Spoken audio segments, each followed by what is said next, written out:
Okay.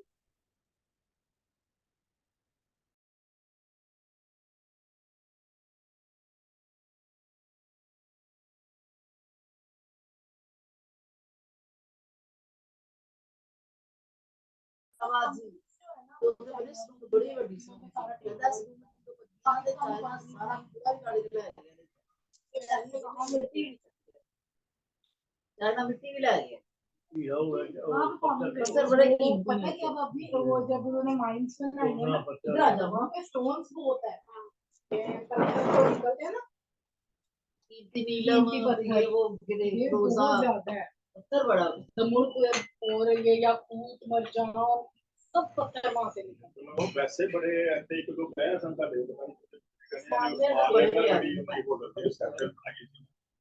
तो ऐसा काफी पता चला काम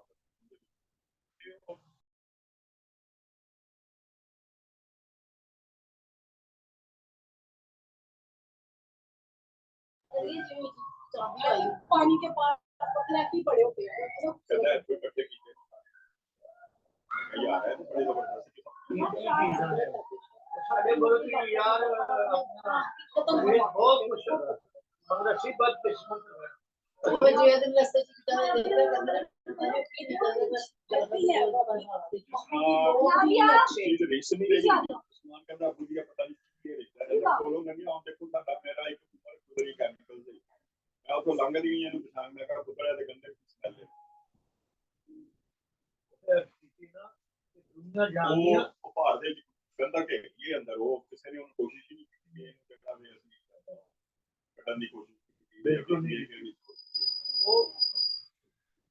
सोना बेहिसाब है, बाड़ा बेहिसाब है, हीरे बेहिसाब है। गोल्डन पीक इसके अंदर से ये जो है नगर वैली वाले इस तरफ पहाड़ के ना दरमियान में दरिया है, दरिया के इस तरफ गिरता है, सामने वाली साइड पे नगर है।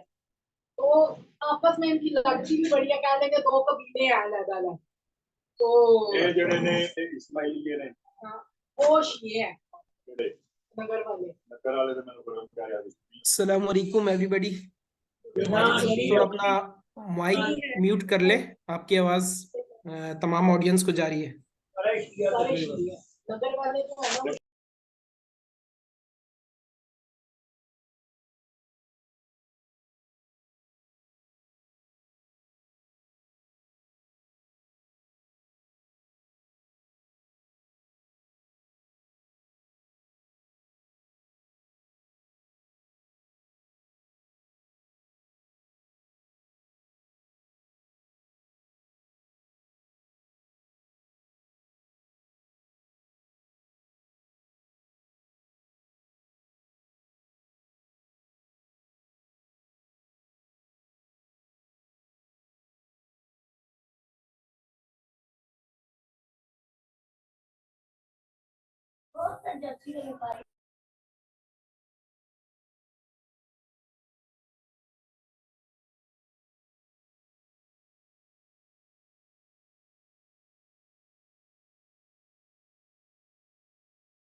जी स्टूडेंट्स, बस क्लास थोड़ी देर में स्टार्ट करते हैं क्योंकि पार्टिसिपेंट्स आ रहे हैं।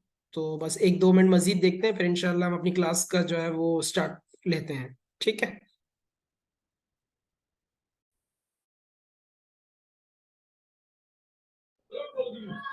अस्सलाम वालेकुम। वालेकुम अस्सलाम। सर मैं अगर आपकी इजाज़त हो तो ये पूछना चाह रहा था कि आईरेस पे हम लोग वैसे अपना अकाउंट बना सकते हैं बस चेक करने के लिए कि वो किस तरह से ऑपरेट करता है।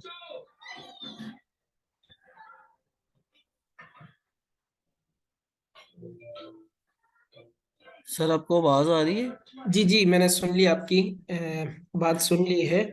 असल में अगर आप ये चाह रहे हैं कि मैं सिर्फ आयरस पे अपना अकाउंट बना लूं कि अपनी वर्किंग कर सकूं, अपनी प्रैक्टिस कर सकूं, तो देखें आयरस के ऊपर अकाउंट टैक्स पेयर का ही बनता है। इन केस अगर आप करेंगे तो बाद में आपके ऊपर इम्प्लीकेशंस आ सकती हैं, नोटिस आपको आ सकता है कि यार आप रजिस्टर्ड टैक्स पेयर के तौर पर हैं और आपने अभी तक कोई कंप्लाइंस नहीं की है। तो बेहतर है कि आप जो है वो आयरस पे करें। उससे बेहतर है कि आप कुछ वीडियोस देख लें जो भी हम अपलोड करेंगे, जिसमें हम बताएंगे कि आईआरएस पे किस तरह से फाइलिंग होती है। सिर्फ अपने सीखने के लिए आप आईआरएस पे अगर लॉगिन हो रहे हैं तो वो एक अजीब सी बात है, लेकिन अगर आप वाकई में आपका टैक्स रिटर्न बनता है, आपकी सैलरी के ऊपर टैक्स डिडक्ट होता है, तो आप एनरोल हो जाए और अपनी फाइलिंग स्टार्ट कर सकते हैं।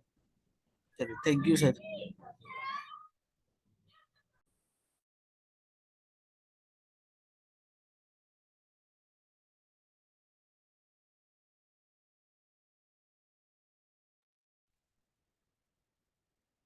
जी एहतशाम, आप कह रहे हैं आवाज नहीं आ रही, तो am I loud and clear to all of you?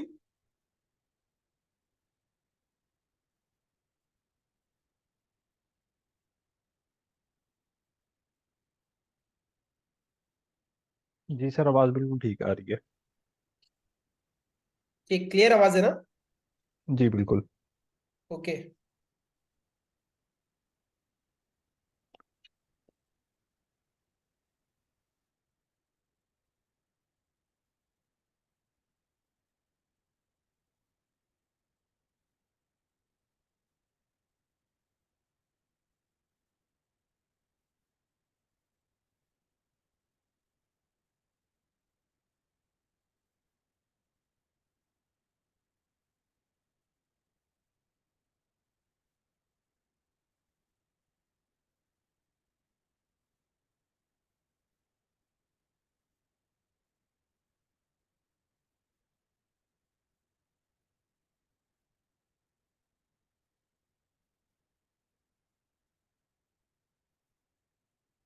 दोबारा।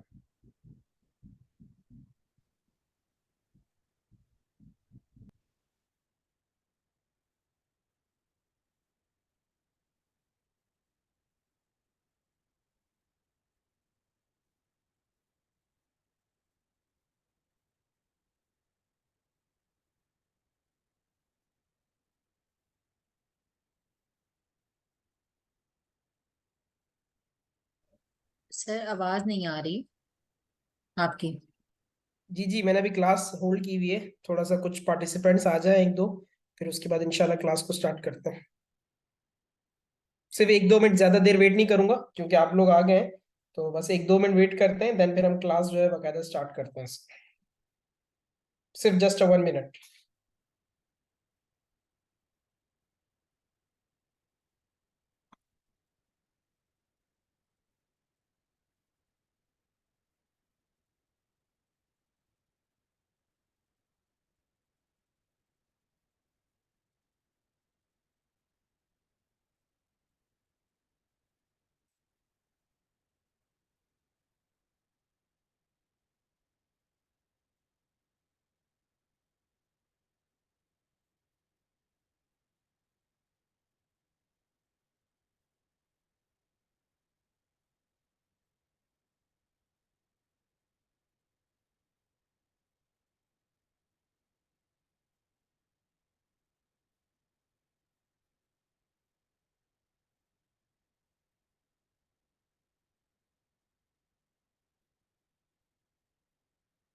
चले क्लास लेट्स स्टार्ट, के हम क्लास स्टार्ट करते हैं। अच्छा, मैंने स्क्रीन शेयर की है आप लोगों के साथ, आपको स्क्रीन विजिबल है सबको? Yes sir. जी सर, विजिबल है। ठीक ठीक ठीक। अच्छा, अभी तक मेरा और आपका जो है वो दो क्लासेस में इंटरेक्शन रहा है, और दो क्लासेस में पहली क्लास तो हमारी ओरिएंटेशन की थी, जिसमें हमने बड़ा डिटेल में कोर्स की आउटलाइन को डिस्कस किया था, कोर्स के किस तरह से चलेगा, कितने क्या टाइमिंग्स होंगी हमारी क्लास की, कुछ चीजें हमने कवर की थी, राइट। उसके बाद मोहम्मद सोहेल, आप कह रहे हैं नो साउंड सर। आपके पास आई थिंक कोई इशू है, क्योंकि बाकी तमाम को तो सही विजिबल हो रही है चीजें।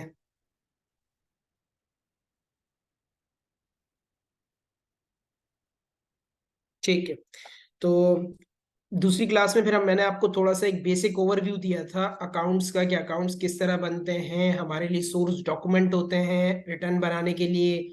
और फिर हमने आपको एक ऑर्डिनेंस का ओवरव्यू करवाया था, वॉक थ्रू करवाया था कि ऑर्डिनेंस में क्या चीजें होती हैं, इनकम टैक्स ऑर्डिनेंस के लिए, और ये सब चीजें की थी।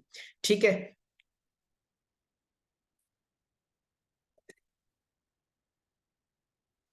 एहतिशाम, आई थिंक आपके पास कोई साउंड का प्रॉब्लम है, क्योंकि मेरे यहाँ से चीजें सब क्लियर चल रही हैं। तो आप में से कुछ अक्सर स्टूडेंट्स कह रहे हैं कि साउंड का प्रॉब्लम है, तो आप देखें कहीं आप लोगों ने अपने स्पीकर वगैरह तो ऑफ नहीं किए हुए कहीं। जी सर, आपकी आवाज हमें आ रही है। हाँ तो बस क्लियर है। कुछ अगर किसी को पार्टिसिपेंट को कोई इशू है तो काइंडली अपने पास स्पीकर्स देख लें, वो ऑन है, और कोई और इशू आपके एंड पे तो नहीं है। जी अगर किसी को उनको आवाज बोले नहीं आ रही तो लीव वो करके दोबारा ज्वाइन करें, उन्होंने भी डिस्कनेक्ट तो करके बोला ना दिक्कत रिकनेक्ट आएंगी। करें।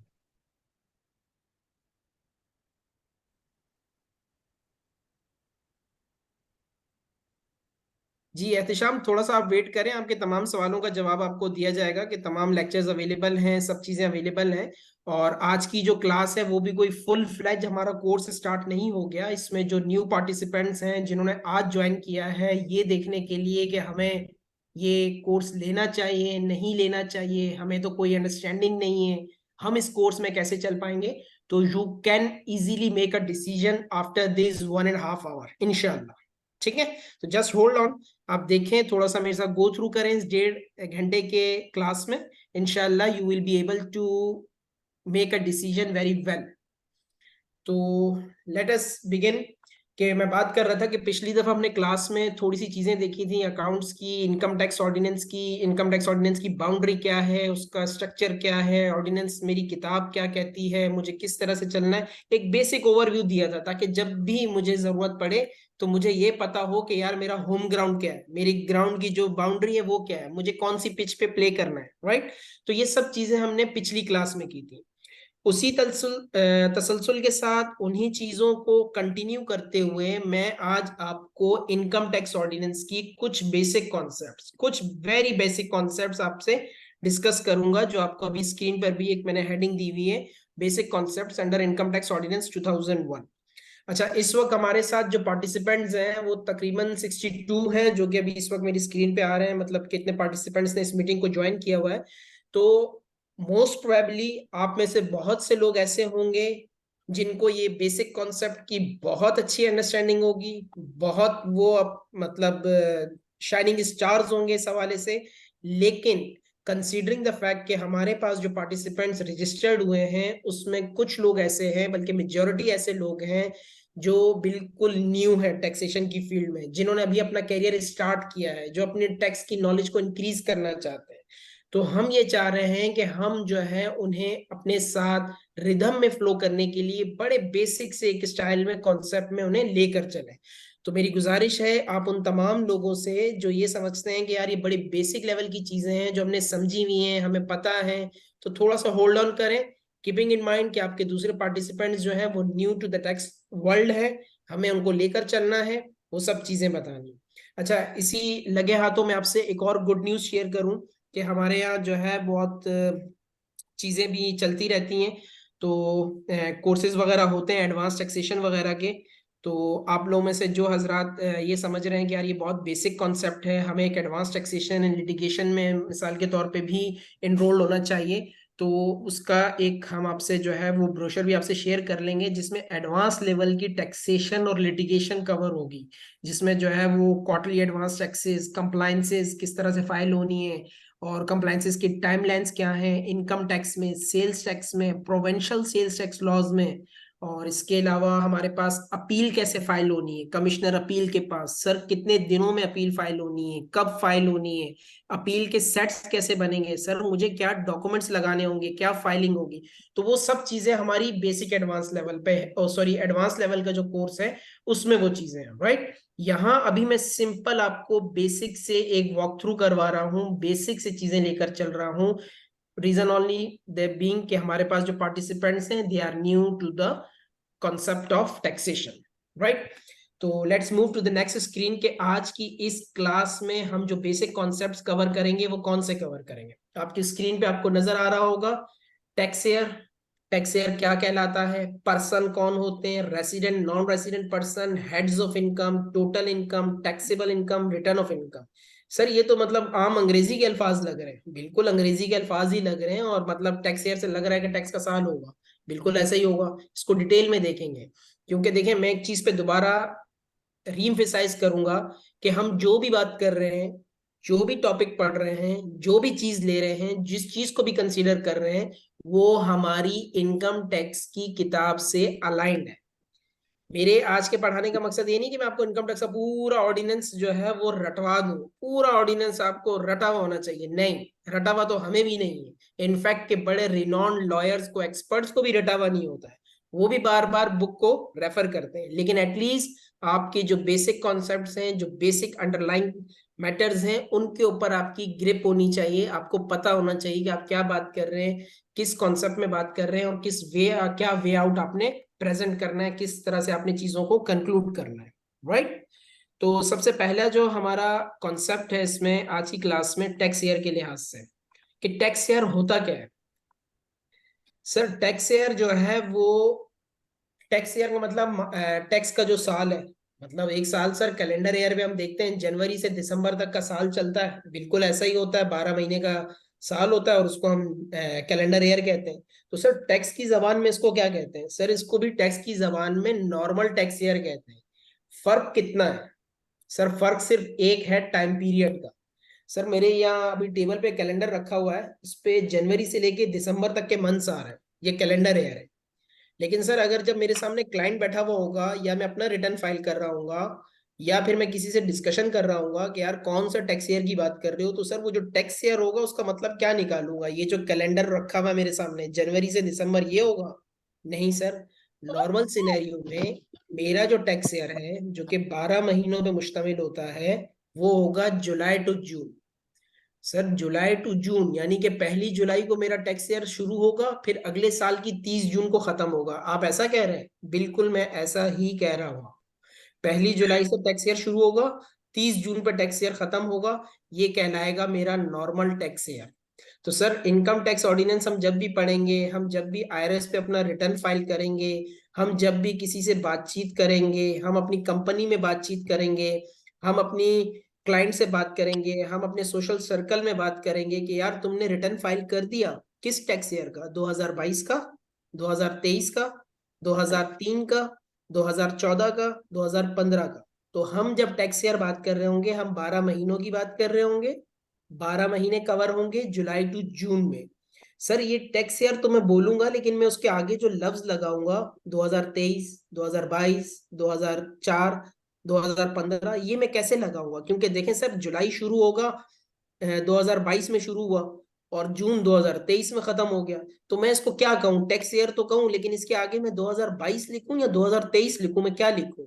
सर बड़ा आसान फार्मूला है कि जून की जो तारीख होगी जिस साल में गिर रही है, वो साल टैक्स ईयर कहलाएगा।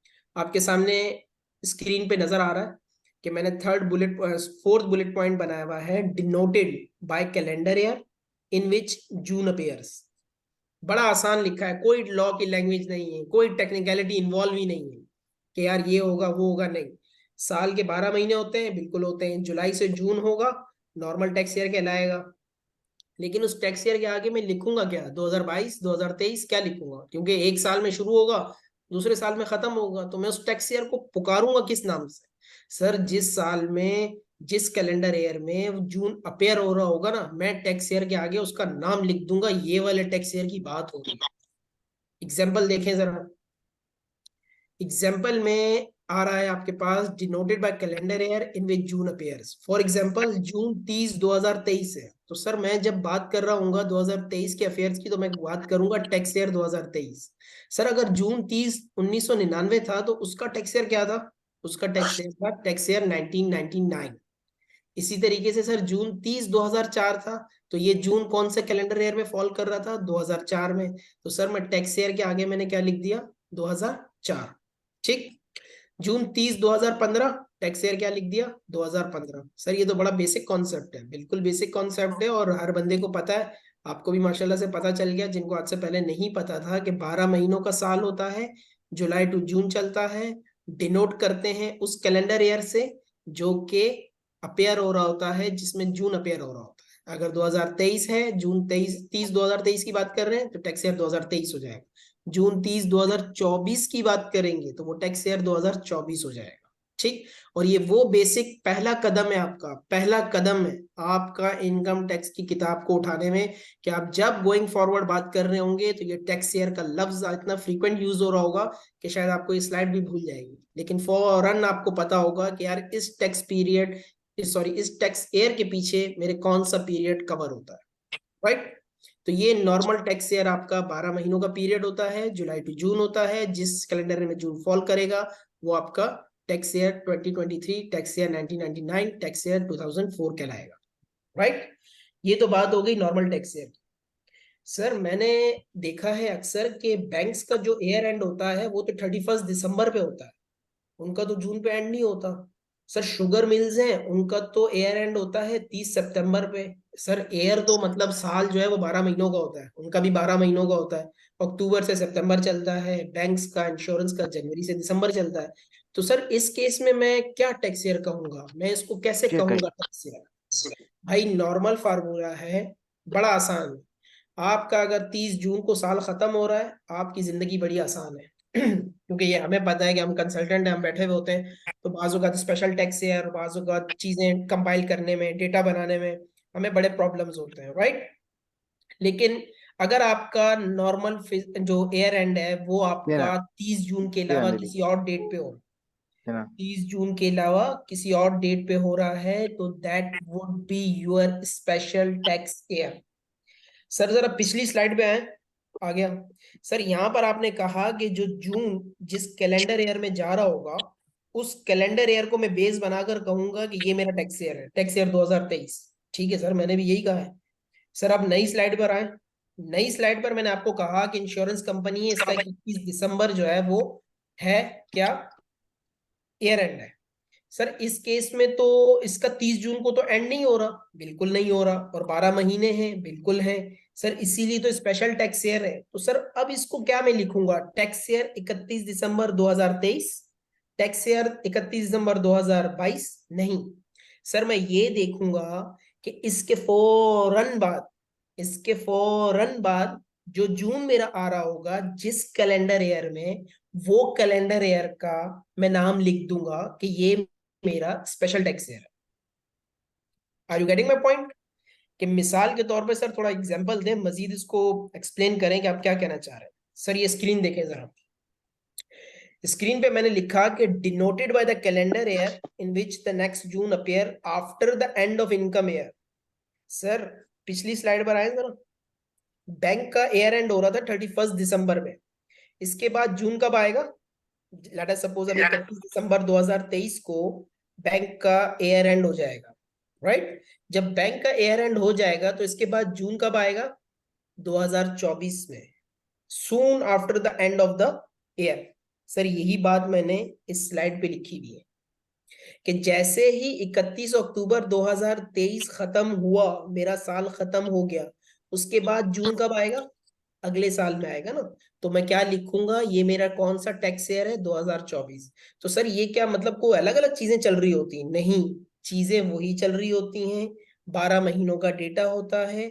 लेकिन हम जब इनकम टैक्स के रेफरेंस के लिहाज से रिटर्न फाइल करते हैं, टैक्स अथॉरिटी के साथ बातचीत करते हैं, तो हम कहते हैं ना टैक्स ईयर 2024, टैक्स ईयर 2022, तो हम इस तरीके से कहते हैं, राइट। ये बड़ी बेसिक सी एक चीज है जो कि आपको being a tax practitioner, being a tax consultant, being an accountant, being a consultant, आपको ये पता होनी चाहिए कि नॉर्मल टैक्स ईयर मेरा क्या है, 12 महीने हैं। 12 महीने कौन से? जुलाई टू जून में। उसको मैं पुकारूंगा किस नाम से? जिस जून में वो खत्म हो रहा है, 30 जून 2023 है तो मैं कहूंगा टैक्स ईयर 2023। 30 जून 1999 है तो मैं कहूंगा 30 जून 1999। सर अगर मेरा एयर एंड कंपनी का 30 जून के अलावा किसी और तारीख पे हो रहा है तो मैं क्या कहूंगा? सर उसके बाद फिर आपके पास फार्मूला ये आ जाता है कि आप देखेंगे कि जिस डेट पर आपका एयर एंड हो रहा है उसके वेरी नेक्स्ट जून जिस कैलेंडर ईयर में आ रहा है, वो कैलेंडर ईयर आप कह देंगे कि ये मेरा टैक्स ईयर है, यानी आप उसको पुकारेंगे इस लिहाज से। असल में ये बहुत बेसिक चीज है जो मैं बार बार आपको एम्फेसाइज कर रहा हूँ, उसके पीछे वजह यह है तो गोइंग फॉरवर्ड जब आप रिटर्न फाइल करेंगे, टैक्स अथॉरिटीज के साथ कॉरेस्पॉन्डेंस करेंगे, तो आपको इनकी जरूरत महसूस होगी, राइट। अब ये स्क्रीन पर आप देखें, जैसे मैंने दिया हुआ है 31 अक्टूबर 2023 को मेरा एयर एंड हो गया, राइट। जब मेरा एयर एंड हो गया तो मैंने जो है वो क्या किया कि इसको किस टैक्स ईयर से डोनेट किया, मैंने इसको टैक्स ईयर डोनेट किया कि ये मेरे पास है 2024 का। इसी तरीके से दिसंबर 31 1999 का है, तो उसके बाद मेरी जो नेक्स्ट जून आया वो कब आया होगा, जून 2000 के अंदर आया होगा। तो मैंने उसको किस तरीके से जो है वो किया कि टैक्स ईयर 2000 हो गया मेरे पास, राइट। अच्छा, अब ये हो गया नॉर्मल टैक्स ईयर, ये हो गया स्पेशल टैक्स ईयर। अब उसके बाद सर ऐसा हो जाता है कि मेरा जो है वो टैक्स ईयर जो है वो एक टैक्स ईयर था नॉर्मल, 1 जुलाई 2022 से लेके 30 जून 2023 तक। सर मुझे ख्याल आया कि मुझे अपना टैक्स ईयर चेंज करना है फॉर व्हाट्सो एवर रीजन, कि मैं नहीं चाह रहा मैं जुलाई टू जून में चलूं, क्योंकि मैं स्पेशल टैक्स ईयर में फॉल करना चाह रहा हूं ताकि मेरे अकाउंट्स उसी हिसाब से बने, रिटर्न भी मेरा उसी हिसाब से फाइल हो। तो मैं चाह रहा हूँ कि टैक्स वालों के पास भी मेरा यही टैक्स ईयर आ जाए, क्योंकि वो तो नॉर्मल लेके चल रहे होते हैं। तो मैं चाह रहा हूँ कि जिस तरीके से मैं अपने अकाउंट्स बनाता हूँ, मैं उसी तरीके से अपना रिटर्न भी फाइल करूँ और मैं स्पेशल टैक्स ईयर लेकर चलूँ। मैंने कहा ठीक है। तो सर जब मैं नॉर्मल टैक्स ईयर और स्पेशल टैक्स ईयर से चेंज करूंगा ना, तो जाहिर सी बात है कुछ ना कुछ तो टाइम पीरियड आएगा। सर कैसे आप कह रहे हैं ये बात? सर स्क्रीन पर देखें, आपके सामने 3 बुलेट पॉइंट्स हैं। पहला bullet point normal tax year है, उसकी रेंज दी हुई है मैंने, 1 जुलाई 2022 से 30 जून 2023 तक। ये मेरा नॉर्मल टैक्स ईयर था, 12 महीने थे, जुलाई टू जून था। किस कैलेंडर ईयर से डोनेट किया जिसमें वो फॉल कर रहा था, यानी टैक्स ईयर 2023 था। सर मैं चाह रहा हूं कि मैं 1 जनवरी 2024 से 31 दिसंबर 2024 तक को ही अपना टैक्स ईयर बना लूं। सर बना लें, आपको किसने मना किया है? कोई पाबंदी नहीं है, कोई आपके ऊपर मसला नहीं है। एप्लीकेशन देनी होती है आपको एक टैक्स ऑफिस में, और एप्लीकेशन देने के बाद आपका टैक्स ईयर चेंज हो जाता है। तो सर ये जो बीच में 6 महीने गायब हो जाएंगे, मिसाल के तौर पे 1 जुलाई 2023 से 31 दिसंबर 2023 तक, ये जो 6 महीने सर मेरे जो गायब होंगे, इन 6 महीनों का मैं क्या करूंगा? सर इसको कहते हैं टैक्स की जबान में ट्रांजिशनल टैक्स है। तो सर इसका मतलब ये बंदा तो मतलब भाग गया ना। ये बंदा तो 6 महीने के लिए बड़ा खुशी खुशी घूम रहा है, नारायण कागान घूम रहा है कि यार मैं 6 महीने की इनकम छुपा लूंगा। नहीं भाई, ऐसा नहीं है। 6 महीने का बाकायदा आपको ट्रांजिशनल टैक्स ईयर का रिटर्न फाइल करना होगा। आप जब भी नॉर्मल से स्पेशल में आए, स्पेशल से नॉर्मल में जाएं, जो चेंजिंग पीरियड होगा उसको ट्रांजिशनल टैक्स ईयर कहते हैं, और वो ट्रांजिशनल टैक्स ईयर का आपको रिटर्न फाइल करना होता है, राइट। तो ये जो चीज थी कि tax year tax year tax year, ये बहुत बेसिक चीज है। रिटर्न फाइल कर रहे हैं, एक बंदा आपके पास आया, उसने कहा यार मेरे पिछले 4 सालों का रिटर्न फाइल कर दो। आप पहला सवाल ये करेंगे, भाईजान कौन से टैक्स ईयर्स का मैं रिटर्न फाइल करूं? वो आपको कहेगा 2017 से फाइल करो। इसका मतलब वो 2017 कह रहा है, तो वो क्या कह रहा है? वो आपको ये कह रहा है कि मेरा 30 जून 2017 तक का रिटर्न टैक्स ईयर 2017, यानी पिछले 12 महीने उससे कवर हो जाएंगे। 30 जून 2018, 30 जून 2019, 30 जून 2020, 30 जून 2021, 22 देन 23, राइट। इस तरीके से ये टैक्स ईयर का लफ्ज आपको यूज करना पड़ेगा। आपके पास एक बैंकिंग कंपनी आ जाती है, या आप बैंकिंग कंपनी के साथ डिस्कशन में बैठे हुए हैं, और वो कहते हैं कि हमारा एक केस चल रहा है टैक्स वालों के साथ, टैक्स ईयर 2020 का, टैक्स ईयर 2020 का। तो सर टैक्स ईयर 2000 जब वो 20 कह रहा है ना आपको, तो जाहिर सी बात है वो आपसे 1 जनवरी 2019 से 31 दिसंबर 2019 की बात कर रहा है। क्यों? क्योंकि सर उनका स्पेशल टैक्स ईयर है। बैंकिंग कंपनी का ईयर एंड कब होता है? 31 दिसंबर पे। और उसको वो किस नाम से पुकारते हैं? जिस नाम उस जून के निस्बत पुकारते हैं जो अगले कैलेंडर ईयर में फॉल कर। आई होप ये चीज आपको क्लियर हुई होगी उन तमाम लोगों को जो बड़े बेसिक, जिनको नॉलेज है या जिनको अभी new to the text world है।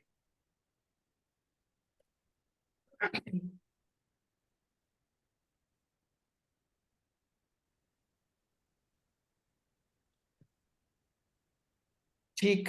अच्छा, ये तो था एक टैक्स ईयर, ये वो लफ्ज है जो मतलब हम जब तक टैक्स के साथ चलेंगे तो ये ताहयात ये सिलसिला चलेगा। Tax year, normal tax year, special tax year, normal tax year, special tax year. तो ये बेसिक कॉन्सेप्ट आपका क्लियर होना चाहिए। आप मल्टीपल हाइपोथेटिकल सिनेरियोज बनाएं, सिचुएशंस बनाएं, और उसमें देखें कि नॉर्मल टैक्स ईयर क्या होता है, स्पेशल टैक्स ईयर क्या होता है। तो आपको उन चीजों में जो है वो पता चल जाएगा कि आपका अंडरस्टैंडिंग लेवल कितना है। ठीक।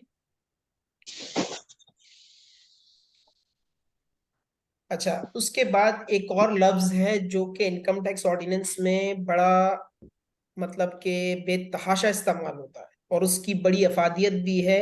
बड़ी जगहों पे उस लफ्ज की बड़ी अहमियत होती है। चाहे वो टैक्स का कोई भी प्रोविजन हो, चाहे वो टैक्स अथॉरिटी हो, चाहे वो कोई भी हो, वो लफ्ज है पर्सन। सर ये तो बचपन से सुनते हुए आ रहे हैं, ये आप क्या कह रहे हैं, कितना अहम लफ्ज है और ये क्या है। बिल्कुल आप सही कह रहे हैं। पर्सन का लुग़वी मायना या डिक्शनरी के मायने होते हैं आपके पास जो है वो शख्स के। लेकिन सर जब मैं इनकम टैक्स की बात कर रहा था तो आपने कहा था कि वो किताब हमको फॉलो करनी है ना, इनकम टैक्स ऑर्डिनेंस जिसको हम कहते हैं, जिसके अंदर ये सारी चीजें होती हैं। ठीक है, तो हमें वो चीजें फॉलो करनी होती है। तो वो उसके अंदर जब भी लफ्ज पर्सन का आएगा तो सर इसका मतलब 3 तरह की कैटेगरीज उसमें शामिल होंगी। 3 तरह की कैटेगरीज उसमें शामिल होंगी। ऊपर सर आपने बताया टैक्सेयर, अब आप बता रहे हैं पर्सन, ऐसा ही है? यस, मैं अब बता रहा हूं पर्सन आपको कि पर्सन में कौन कौन लोग शामिल हैं। पर्सन 3 तरह के लोगों को इनकम टैक्स ऑर्डिनेंस कहता है कि ये पर्सन है। जहां लफ्ज पर्सन आएगा ना, पर्सन का रिटर्न फाइल करना है, तो उसका मतलब तीनों की बात हो रही है। जहां लिखा हुआ आ जाएगा इंडिविजुअल, वहां इंडिविजुअल आ जाएगा। कैसे? लेट अस सपोज कि मैं कहूंगा कि ये इंडिविजुअल, ये फेलो जो पार्टिसिपेंट्स हैं उनसे रिक्वेस्ट है कि अपना माइक थोड़ा म्यूट कर दे ताकि डिस्टॉर्शन ना हो प्लीज। अच्छा, हम बात कर रहे थे पर्सन्स की कि पर्सन जो है वो हमारे पास जब भी लफ्ज आएगा तो इसका मतलब ये 3 तरह के लोगों को रेफर करेगा। इंडिविजुअल को, फर्द वाहिद को, mister Zoheb, mister Adil Noman, mister Nisar Ahmad साहब, mister Nokia G21, individual. They all individuals come under the definition of person which is defined under section 80 of income tax ordinance, right? तो ये जब भी चीजें होंगी, पर्सन का लफ्ज लिखा हुआ आएगा तो उसका मतलब तीनों होंगे। इंडिविजुअल बहुत आसान है, फर्द वाहिद जिसका वजूद है, जो एक शख्स है, उसको हम इंडिविजुअल कहते हैं इनकम टैक्स की जबान में। सर ये दूसरी कैटेगरी लिखी हुई है एसोसिएशन ऑफ पर्संस। जी हाँ सर, इसका मतलब पार्टनरशिप। दो बंदे हैं, दोनों ने मिलकर अपनी एक पार्टनरशिप बनाई कि यार पैसा तुम्हारे पास है, स्किल्स मेरे पास है, आओ मिलकर ये कारोबार करते हैं और हम एक पार्टनरशिप बना लेते हैं। ठीक है सर। सर इस चीज को टैक्स में क्या कहते हैं? पर्सन तो है ना, ये बिल्कुल है, लेकिन किस कैटेगरी में आएगा ये? एसोसिएशन ऑफ पर्सन में आएगा। सर एक लॉ फर्म में, उसके अंदर 5 वकला हजरात जो है वो प्रैक्टिस करते हैं और उन्होंने एक लॉ फर्म बनाई हुई है। तो सर ये किस कैटेगरी में आएगी? सर ये भी पार्टनरशिप है, लॉ फर्म की इसको कैटेगरी बोल सकते हैं, लेकिन ये इनकम टैक्स के लिए किस कैटेगरी में मार्क होगी? Association of person. सर ये जो चार्टर्ड अकाउंटेंट फर्म्स होती हैं, जो कि मिसाल के तौर पे अगर 2 पार्टनर्स हैं, उसमें 4 पार्टनर्स हैं, 6 पार्टनर्स हैं, तो वो एसोसिएशन ऑफ पर्सन में आएंगे, राइट? सर तीसरी कैटेगरी कंपनी। कंपनी का रिटर्न फाइल करना है, कंपनी में आज ये हो गया, कंपनी में आज वो हो गया। तो सर जो भी कंपनी SECP से रजिस्टर्ड है ना इनकम टैक्स ऑर्डिनेंस के लिए, वो कंपनी ही है। सर बाज औक़ात हमने वो इंटरनेट पे देखा था, सिंगल मेंबर कंपनी भी एक होती है, बिल्कुल होती है सर, वो भी कंपनी की डेफिनेशन में फॉल करती है इनकम टैक्स ऑर्डिनेंस में। ठीक। सर एक ट्रस्ट होता है, अब्दुल सत्तार रेदी ट्रस्ट है, छिपा ट्रस्ट है, तो सर ये इनकम टैक्स के लिए कहाँ आते हैं? सर ये भी कंपनी की डेफिनेशन में आते हैं। सर क्यों भाई? ऊपर की 2 डेफिनेशन में आते ही नहीं है तो कहाँ आएंगे? यहाँ आएंगे, और उन्होंने उसको कवर भी यही किया हुआ है, बाकायदा लिख कर बताया हुआ है कि ट्रस्ट आपका कहाँ आएगा, यहाँ आएगा। सर NPO वगैरह नॉन प्रॉफिट ऑर्गेनाइजेशंस होती हैं, वेलफेयर ऑर्गेनाइजेशंस होती हैं, वो भी यहीं आएंगी, बिल्कुल आएंगी। इंडिविजुअल नहीं है, एसोसिएशन ऑफ पर्संस नहीं है, वो एक NPO है, NPO की बाकायदा डेफिनेशन दी हुई और वो कंपनी में आएगी। तो सर इसका मतलब ये हुआ, आप हमसे जब भी बात करेंगे क्लास में या जब भी हम किसी से बात करेंगे, अगर हम पर्सन बोलेंगे तो उसका मतलब ये तीनों कैटेगरीज आएगी। लेकिन अगर हम बोलेंगे इंडिविजुअल तो उसका मतलब वो सिर्फ इंडिविजुअल की बात हो रही, वो फिर पर्सन की बात नहीं हो रही। तो पर्सन का लफ्ज जहां भी इस्तेमाल होगा, मेरा मतलब, आपका मतलब, इनकम टैक्स का मतलब, ये तीनों कैटेगरीज होगी, राइट? उसमें कोई एक कैटेगरी शामिल नहीं होगी, उसमें ये तीनों कैटेगरीज शामिल होगी, individual, association of person, company. यार रिटर्न फाइल करना है, भाई किसका फाइल करना है? यार पर्सन का फाइल करना है। यार पर्सन का तो फाइल करना है, लेकिन पर्सन में कौन है? इंडिविजुअल है, कंपनी है, एसोसिएशन ऑफ पर्सन, राइट? तो पर्सन 3 चीजों को रेफर करता है, 3 चीजों को फिर मजीद ड्रिल डाउन करता है कि इंडिविजुअल क्या है, फर्द वाहिद, एसोसिएशन में कौन कौन लोग कवर है, कंपनी में कौन कौन लोग कवर है, राइट? तो टैक्स ईयर मेरा क्या है भाई, रिटर्न फाइल करना है। कौन से साल का फाइल करना है, 2022 का, 23 का, 20 का, 19 का? यार 20 का फाइल करना है। अच्छा, तो स्पेशल टैक्स ईयर है। हाँ, स्पेशल टैक्स ईयर है, तो इसका मतलब ये हुआ कि आपका जो है वो 30 जून के अलावा ईयर एंड हो रहा है, और जो ईयर एंड हो रहा है वो 30 जून के अलावा जो 12 महीने हैं उसका रिटर्न फाइल करना। ठीक। यार मैं अपना टैक्स ईयर चेंज करना चाह रहा हूँ, नॉर्मल से स्पेशल में जा रहा हूँ। चले जाओ भाई, किसने मना किया आपको? तो उसके लिए क्या करूँ? एप्लीकेशन दो, प्रोसेस है, फॉलो करो, हो जाएगा। तो नॉर्मल और स्पेशल के दरमियान में जो वो 3 महीने, 4 महीने या जो भी टाइम पीरियड आएगा उसको ट्रांजिशनल कहते हैं, उसका अलग से रिटर्न जाएगा। ठीक। अच्छा यार, ये जो रिटर्न फाइल करना है ना, ये पर्सन का करना है। पर्सन में कौन है भाई? कंपनी है, सिंगल मेंबर कंपनी है, ट्रस्ट है, एनपीओ है, वो भी कंपनी है। अच्छा, एसोसिएशन ऑफ पर्सन है, इंडिविजुअल है, कौन? ठीक है। तो ये एक थोड़ा सा बेसिक हमारे पास कॉन्सेप्ट था टैक्स ईयर के लिहाज से और पर्सन के लिहाज से। Coming back to my first screen, कि हमने टैक्स ईयर देखा, पर्सन देखा, तीसरी चीज हम देख लेते हैं इसके साथ, resident and non resident. Sir resident और नॉन रेजिडेंट, देखें मैंने लिखा पहली लाइन में, अ पर्सन में भी रेजिडेंट और नॉन रेजिडेंट। पर्सन में भी रेजिडेंट और नॉन रेजिडेंट। पिछली स्लाइड में मैंने आपको क्या बताया था कि पर्सन का मतलब क्या है? इंडिविजुअल। रेजिडेंट भी हो सकता है, नॉन रेजिडेंट भी हो सकता है। एओपी रेजिडेंट भी हो सकती है, नॉन रेजिडेंट भी हो सकती है। सर ये कैसे? भाई कोई फर्म अगर दुबई में बैठ के, चार्टर्ड अकाउंटेंट फर्म बैठ के यहाँ पर किसी को जो है वो ऑडिट की सर्विसेज दे रही है, तो क्या नहीं दे सकती? दे सकती है, नॉन रेजिडेंट हो जाएगी। कंपनी, सर बेतहाशा कंपनी है, बाहर बैठे हुए होते हैं, यहाँ बिजनेस कर रहे होते हैं। सबसे बड़ी मिसाल सैप। सर सैप तो बाहर की कंपनी है, लाइसेंस लाइजॉन ऑफिस वगैरह वो बना लेते हैं, लेकिन बाहर की कंपनी है, पाकिस्तान में ऑपरेट कर रही है, नॉन रेजिडेंट कहला सकते हैं। ठीक। तो रेजिडेंट और नॉन रेजिडेंट, इंडिविजुअल भी हो सकता है, एओपी भी हो सकती है, कंपनी भी। सर ये इंडिविजुअल, एओपी, कंपनी तीनों को मिला के एक लफ्ज बोल दूं मैं? पर्सन। बिल्कुल। लैपटॉप पे ज्वाइन कर रहा हूँ अपना हो नहीं रहा, ये कैसे करना है?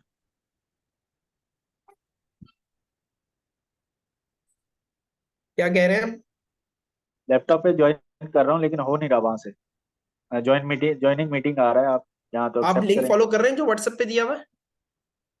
जी वही कर रहा हूँ मैं। अगर नहीं हो रहा तो आप दोबारा रीज्वाइन कर लें, मतलब लेफ्ट होके दोबारा कर लें। लैपटॉप से मैंने बार बार बंद करके दोबारा खोल रहा हूँ लेकिन हो नहीं रहा, अभी मोबाइल पे चला रहा हूँ। एक्सक्यूज मी, अगर आपने लैपटॉप पे ज्वाइन करना है तो आप जूम की गूगल में जाके क्रोम में खोलेंगे जूम को। जी जी उधर जब ही वो खोला हुआ। खोलेंगे उधर ऊपर ना ज्वाइन का ऑप्शन आएगा। जब ज्वाइन का ऑप्शन आएगा, जो आपको यहाँ पे वो पिन दिया हुआ है ना, वो और मीटिंग आईडी जो है वो आप लगाएंगे तो आप ऑटोमेटिकली इधर आ जाएंगे जूम में। वही मैंने डाली है मीटिंग आईडी और पासकोड जो मांग रहे हैं वो मैंने दिया है, लेकिन हो नहीं रहा। यही इसका तरीका है। हाँ एक सेकंड मैं दोबारा इसमें करके देख लेता हूँ। ज्वाइन में जाके आपने करना है, बाकी और किसी चीज में नहीं करना, ज्वाइन में ज्वाइन जाके। जी ज्वाइन में जाके कर दिया, अभी ज्वाइन मीटिंग आ रहा है उस पे देख के ऊपर जो हाँ शो हो रहा है जी ना। जी, तो उस पे आईडी दें और फिर आप वो तो कुछ देर आपने रुकना है, फिर पासवर्ड मांगेगा, वो आपने पिन देना है और उसके बाद आप आ जाएंगे क्लास में। जी जी वही मैंने किया लेकिन हो नहीं रहा, बार बार यही कर रहा हूँ और रिट्राई आ रहा है। चलें भाई, फिर आप आप उतनी मोबाइल देर पे मोबाइल पे यूज कर लें, कोई इशू नहीं। फिर मोबाइल पे ही कर लें, क्योंकि ये अब क्लास में डिस्टरबेंस हो रही है थोड़ी क्लास सी। का तो टाइम पे डिस्टर्ब हो रहा है ना। ठीक है। Thank you. ठीक। तो ऐसा कोई मसला हुआ करे तो डायरेक्ट प्राइवेट में जाके चैट कर लिया करें एडमिन के साथ, वो आपको गाइड कर दिया करेंगे कि इसमें क्या हो रहा है क्या नहीं हो रहा, राइट? अच्छा, हम बात कर रहे थे रेजिडेंट नॉन रेजिडेंट की, कि रेजिडेंट कौन है मेरे पास और नॉन रेजिडेंट कौन है मेरे पास, राइट? पर्सन भी रेजिडेंट हो सकता है और इंडिविजुअल भी रेजिडेंट हो सकता है। सर पर्सन अभी तो आपने बताया कि पर्सन मेरे पास अगर तीनों हैं, मिसाल के तौर पे इंडिविजुअल, एओपी, कंपनी, तो मैं पर्सन का लफ्ज बोलूंगा तो तीनों कवर हो जाएंगे। जहां एक का लफ्ज यूज करूंगा वहां मैं सिर्फ एक की बात कर रहा हूँ, बाकी किसी की बात मैं नहीं कर रहा हूँ, राइट? तो ये मेरे पास रेजिडेंट नॉन रेजिडेंट। सर इसको थोड़ा मजीद बताएं, हमें समझ में नहीं आया कि आप क्या कहना चाह रहे हैं, रेजिडेंट कौन है, नॉन रेजिडेंट कौन है? तो सर सबसे पहले पर्सन में तीनों कवर थे, अब मैं वन बाय वन लेकर आपको चलता हूं कि इंडिविजुअल की बात करूंगा कि वो रेजिडेंट कब है, वो नॉन रेजिडेंट कब है। तो जैसे मैंने क्लास के शुरू में कहा था कि ये बड़ी बेसिक चीजें हैं जो कि आपको समझने की जरूरत है, मेमोराइज करने की जरूरत है, ताहयात जहन में रखने की जरूरत है, और ऐसे रखने की जरूरत है कि कोई सोते में भी आपको जगा दे तो ये चीजें आपकी फिंगर टिप्स पे हो कि यार ये क्या चीज है। ठीक है, तो ये आपको डिस्कशन में एज देती हैं, being a consultant, being a tax practitioner, being an accountant, being a finance manager, कि आपको पता होता है कि आप डिस्कशन किस वे में लेकर जा रहे हैं मजीद, राइट। ठीक है, तो सबसे पहले सर हम देखते हैं रेजिडेंट इंडिविजुअल, कि रेजिडेंट इंडिविजुअल क्या है। सर बड़े आसान चीजें होती हैं, सिर्फ पता ये होना चाहिए कि ये लिखा हुआ क्या है और कहाँ लिखा हुआ है। अब देखिए, आप स्क्रीन पर पढ़ें, आपको पता चल जाएगा, थोड़ा सा इसको देखते भी हैं। A resident individual is present in Pakistan for 183 days or more in aggregate. ऐसा इंडिविजुअल जो पाकिस्तान में 183 दिन या उससे ज्यादा मौजूद हो, वो रेजिडेंट इंडिविजुअल है। सर मेरा कजन है, वो बाहर रहता है, लेकिन सर वो 4 महीने के बाद आता है और 15-20 दिन गुजारता है, फिर चला जाता है, फिर 5-6 महीने के बाद जो है वो आता है, फिर 2-3 दिन के लिए बीच में आ जाता है, कभी ईद के दिनों में आ जाता है, चला जाता है, फिर बड़ी ईद पे दोबारा आ जाता है। तो सर ये अगर मैं टोटल काउंट करूं तो वो तो 190 दिन तो पाकिस्तान में मौजूद होता है। तो सर वो रेजिडेंट हो गया ना, लिखा हुआ है यहाँ पे इन एग्रीगेट, आ रहा है जा रहा है, आ रहा है जा रहा है, आ रहा है जा रहा है, टोटलिटी में वो एक 183 डेज पाकिस्तान में मौजूद है, तो वो आपका रेजिडेंट इंडिविजुअल कहलाएगा। डन हो गया, बहुत बेसिक सी चीज है।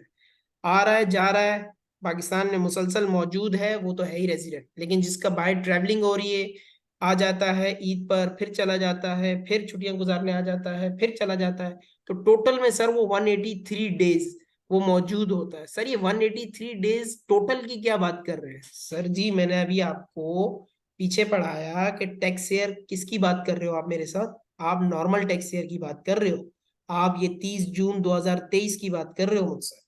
तो इसका मतलब ये हुआ कि सर 1 जुलाई 2022 से लेकर 30 जून 2023 तक अगर कोई शख्स पाकिस्तान में 183 डेज तक मौजूद था, बेशक वो आता था पाकिस्तान में, फिर बाहर चला जाता था, आता था और फिर चला जाता था, लेकिन टोटल में उसने जुलाई 22 से जून 2023 तक उसने जो है 183 डेज गुजारे हैं, तो वो मेरा रेजिडेंट इंडिविजुअल कहलाएगा।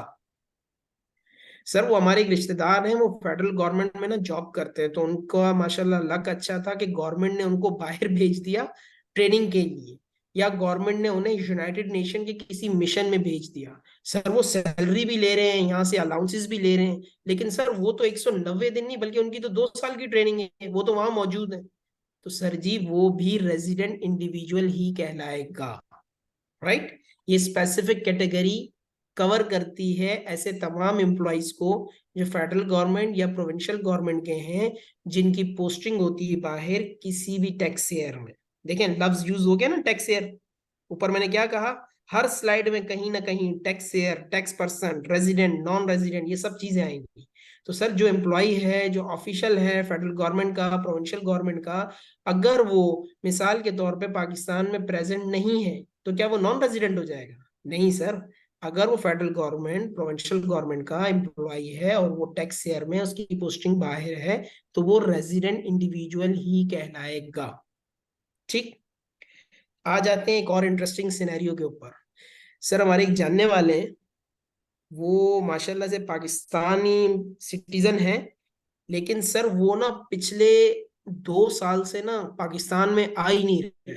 अच्छा भाई, पाकिस्तान में नहीं आ रहे तो क्या कर रहे हैं सर? वो कभी आयरलैंड होते हैं, कभी कनाडा होते हैं, कभी यूएसए होते हैं, कभी जो है वो कहाँ घूम रहे होते हैं, और वो कहीं के भी रेजिडेंट टैक्स पेयर नहीं है। मतलब ऐसा नहीं है कि उनके पास यूएसए का रेजिडेंट टैक्स पेयर का स्टेटस है, या फिर उनके पास जो है वो क्या कहते हैं फेडरल प्रोविंशियल गवर्नमेंट के एम्प्लॉई हैं जिनकी पोस्टिंग अब्रॉड हुई हुई है, लेकिन सर वो पाकिस्तान नहीं आते हैं, और किसी भी कंट्री में ना वो 182 दिन से ज्यादा नहीं रहते। सर कैसे? सर कनाडा में रहे वो 2 महीने, वहां से उनकी जॉब हो गई, मिसाल के तौर पे जॉब हो गई या किसी भी सिलसिले में वो यूएसए चले गए, यूएसए से फिर वो दोबारा जो है वो यूके चले गए, यूके से वो दुबई आ गए, तो वो घूम रहे हैं पूरे साल में। 2 महीने वहां, 2 महीने वहां, 2 महीने। सर 2-2 महीने का मतलब तो 60 दिन, 55 दिन, 58 दिन इस तरह बनते हैं। तो सर इसका मतलब ये हुआ कि वो शख्स 182 दिन किसी भी कंट्री में नहीं रह रहा, ऐसा ही है। सर आप बता रहे थे कि वो तो किसी कंट्री का रेजिडेंट टैक्स पेयर भी नहीं है, ऐसा ही है। सर आप बता रहे हैं कि वो फेडरल गवर्नमेंट और प्रोविंशियल गवर्नमेंट का एम्प्लॉय भी नहीं जिसकी पोस्टिंग अब्रॉड हुई भी है, तो सर वो बंदा भी रेजिडेंट इंडिविजुअल हो जाएगा। ठीक, मैं दोबारा से रिकैप करता हूँ। पहली कंडीशन, 183 दिन से ज्यादा दिन वो मौजूद है पाकिस्तान में, आ रहा है जा रहा है, आ रहा है जा रहा है, लेकिन टोटल 183 दिन से ज्यादा पाकिस्तान में वो मौजूद है, ठीक है, तो वो आपका रेजिडेंट इंडिविजुअल कहलाएगा। फेडरल गवर्नमेंट प्रोविंशियल गवर्नमेंट का एम्प्लॉय है, पूरे साल की पोस्टिंग बाहर हुई भी, अब तो 183 दिन में वो है ही नहीं, सर वो फिर भी रेजिडेंट इंडिविजुअल कहलाएगा। सर पाकिस्तान का सिटीजन है, बाहर पूरी दुनिया के चक्कर लगा रहा है, लेकिन किसी भी मुल्क के अंदर 182 दिन से ज्यादा नहीं ठहर रहा, ना किसी कंट्री का वो रेजिडेंट टैक्स पेयर है, तो सर वो भी रेजिडेंट इंडिविजुअल होगा, बिल्कुल होगा। सर ये तीसरी कैटेगरी थोड़ी कॉम्प्लेक्स है, बिल्कुल कॉम्प्लेक्स है, ये स्पेसिफिक सिनेरियोज को कवर करने के लिए लॉ में डाली गई है। अब अगर मैं उस पर जाऊंगा तो जाहिर सी बात है, आप लोगों के बेसिक लेवल की क्लास हो रही है, तो वो फिर हम कहीं और निकल जाएंगे, डिटेल डिस्कशन है उस पर, फिर हम कभी बात करेंगे उस पर। ठीक, taxpayer, person, resident, non resident का स्टेटस। रेजिडेंट पर्सन के केस में तीनों आ रहा है, individual, AOP, company. Individual resident कब होगा? 183 दिन या उससे ज्यादा पाकिस्तान में मौजूद होगा, एम्प्लॉय और फेडरल गवर्नमेंट का ऑफिशियल है और उसकी पोस्टिंग बाहर हुई हुई है, राइट। सर ये आपने कहा रेजिडेंट एओपी, क्योंकि मैं बात करूंगा जब पर्सन की तो उसमें तीनों शामिल होंगे, इंडिविजुअल भी, एओपी भी, कंपनी भी, लेकिन अभी मैं बात कर रहा हूं स्पेसिफिकली रेजिडेंट एओपी की। ठीक, तो रेजिडेंट एओपी जो है उसका क्या मतलब है? सर अगर उसका कंट्रोल और मैनेजमेंट के जो मैटर्स है ना एओपी के, वो पूरे के पूरे और या पार्टली पाकिस्तान में मौजूद है। सर ये बात थोड़ी समझ में नहीं आ रही आपकी।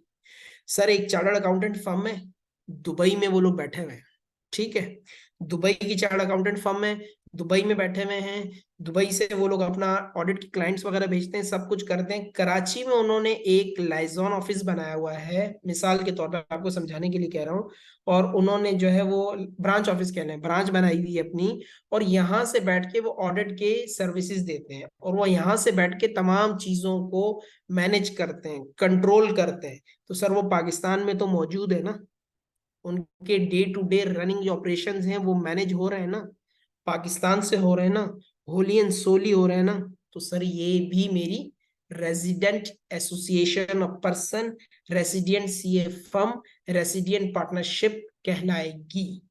ठीक, रेजिडेंट इंडिविजुअल का अलग क्राइटेरिया है, एओपी का अलग क्राइटेरिया है, कंपनी का अलग क्राइटेरिया है। सर पर्सन में ये तीनों आ रहे थे, बिल्कुल आ रहे थे, तीनों का रेजिडेंट का क्राइटेरिया अलग है, बिल्कुल अलग है। तो इसका मतलब ये हुआ कि सर आप हमें लेकर जा रहे हैं कुएं में धक्का देने वाला है। बिल्कुल आपको कुएं में धक्का देने वाला हूं, क्योंकि जब ये तीनों अलग अलग हैं तो इन तीनों की टैक्सेशन भी अलग अलग ही होगी। ठीक है, इंडिविजुअल की टैक्सेशन अलग होगी, कंपनी की टैक्सेशन अलग होगी, एओपी की टैक्सेशन अलग होगी।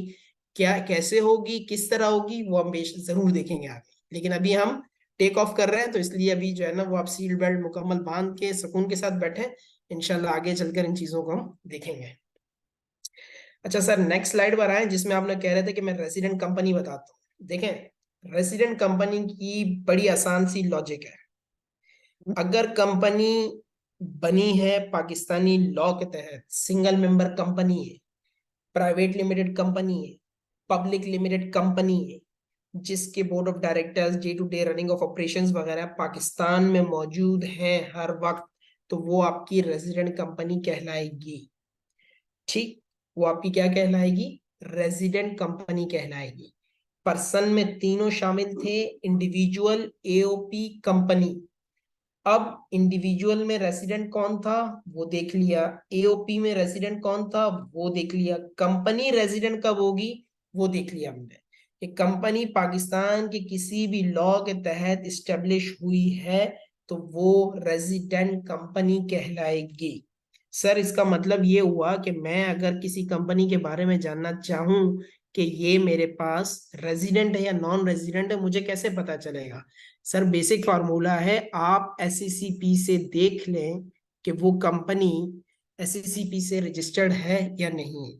अगर वो एसईसीपी से रजिस्टर्ड है तो इनकम टैक्स के लिए मैं बात कर रहा हूँ, क्योंकि हमारी क्लास हो रही है इनकम टैक्स की, तो इनकम टैक्स के लिए वो कंपनी रेजिडेंट कहलाएगी, राइट?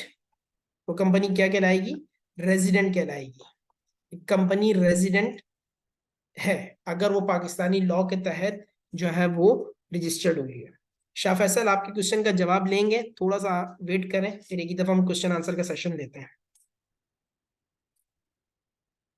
ठीक सर, आपने आज हमें पढ़ा दिया, क्या क्या पढ़ा दिया? टैक्स शेयर का बता दिया कि टैक्स शेयर का लफ्ज बहुत यूज होता है फ्रीक्वेंटली, उसमें नॉर्मल कौन सा होता है, स्पेशल कौन सा होता है, ट्रांजिशनल कौन सा होता है। फिर सर आपने हमें बताया कि पर्सन का मतलब, हमने तो पूरी जिंदगी यही पढ़ा है कि पर्सन का मतलब शख्स होता है, सर मैंने भी यही पढ़ा है, यही होता है।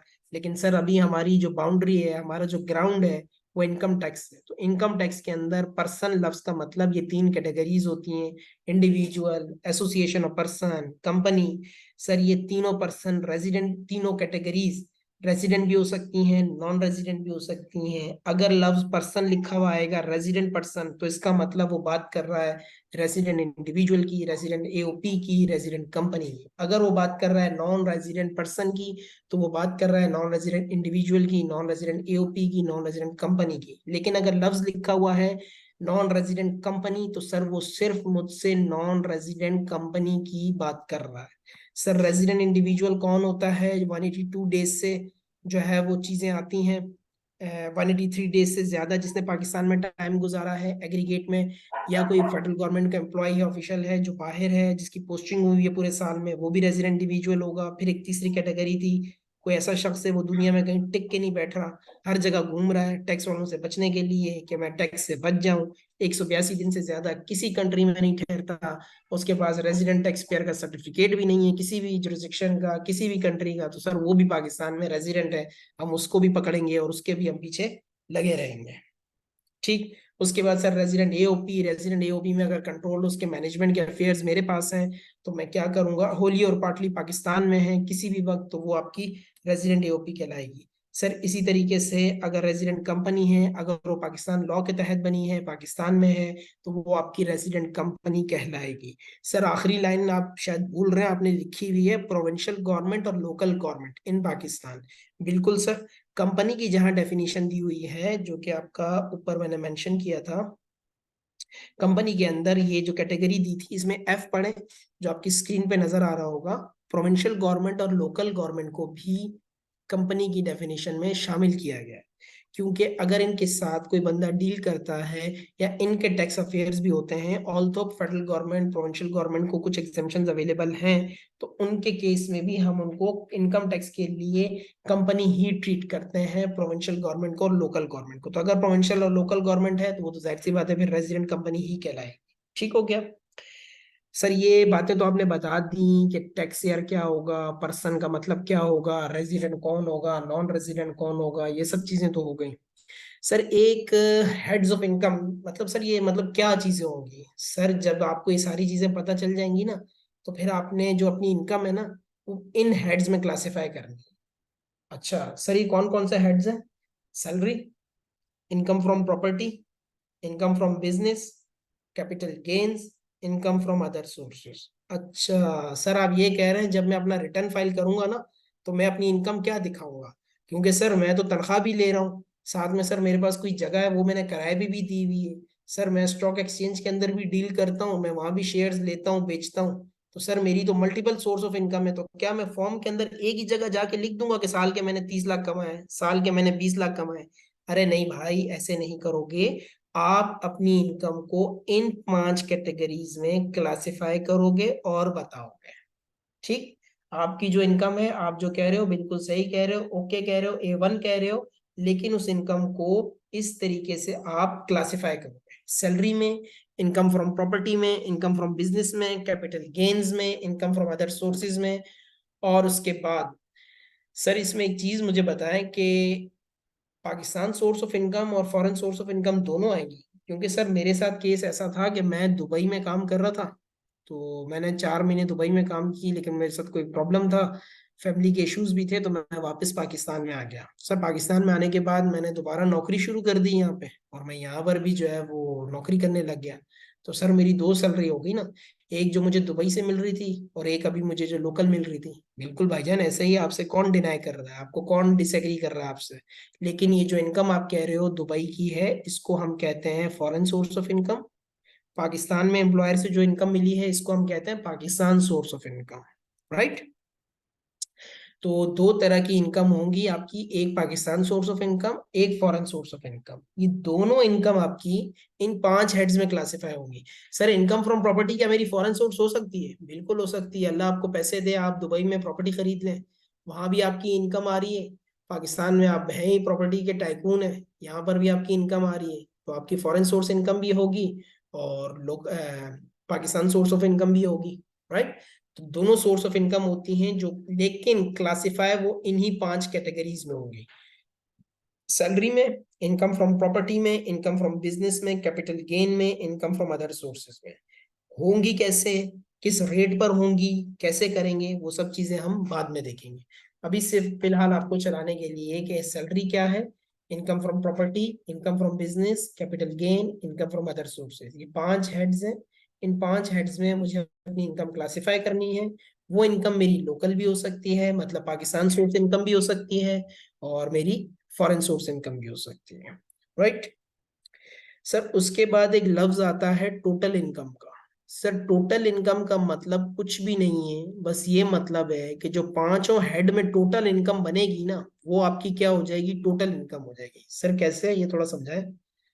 सर सैलरी में आपको साल की 12 लाख सैलरी है, इनकम फ्रॉम प्रॉपर्टी आपकी 3 लाख है, इनकम फ्रॉम बिजनेस आपकी 5 लाख है। सर ये टोटल हो गया 20 लाख।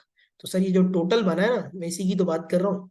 टोटल इनकम ही आपकी इन तमाम हेड्स को मिला के जो इनकम बनेगी ना, वो आपकी टोटल इनकम। कितना आसान है।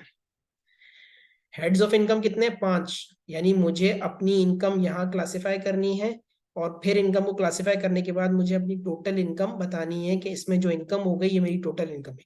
शहाब थोड़ी सा वेट कर लें, बस फिर उसके बाद हम क्वेश्चन आंसर का सेशन रखते हैं, तो फिर आपके तमाम क्वेश्चंस को हम लेंगे। आपने हैंड रेज किया है, तो मैं उस पर थोड़ा सा आपको रिप्लाई करता हूँ। और भी चैट बॉक्स में देख रहा हूँ कुछ लोगों के क्वेश्चन आ रहे हैं, तो फिर मैं आपको बताता हूँ उसमें, ठीक है।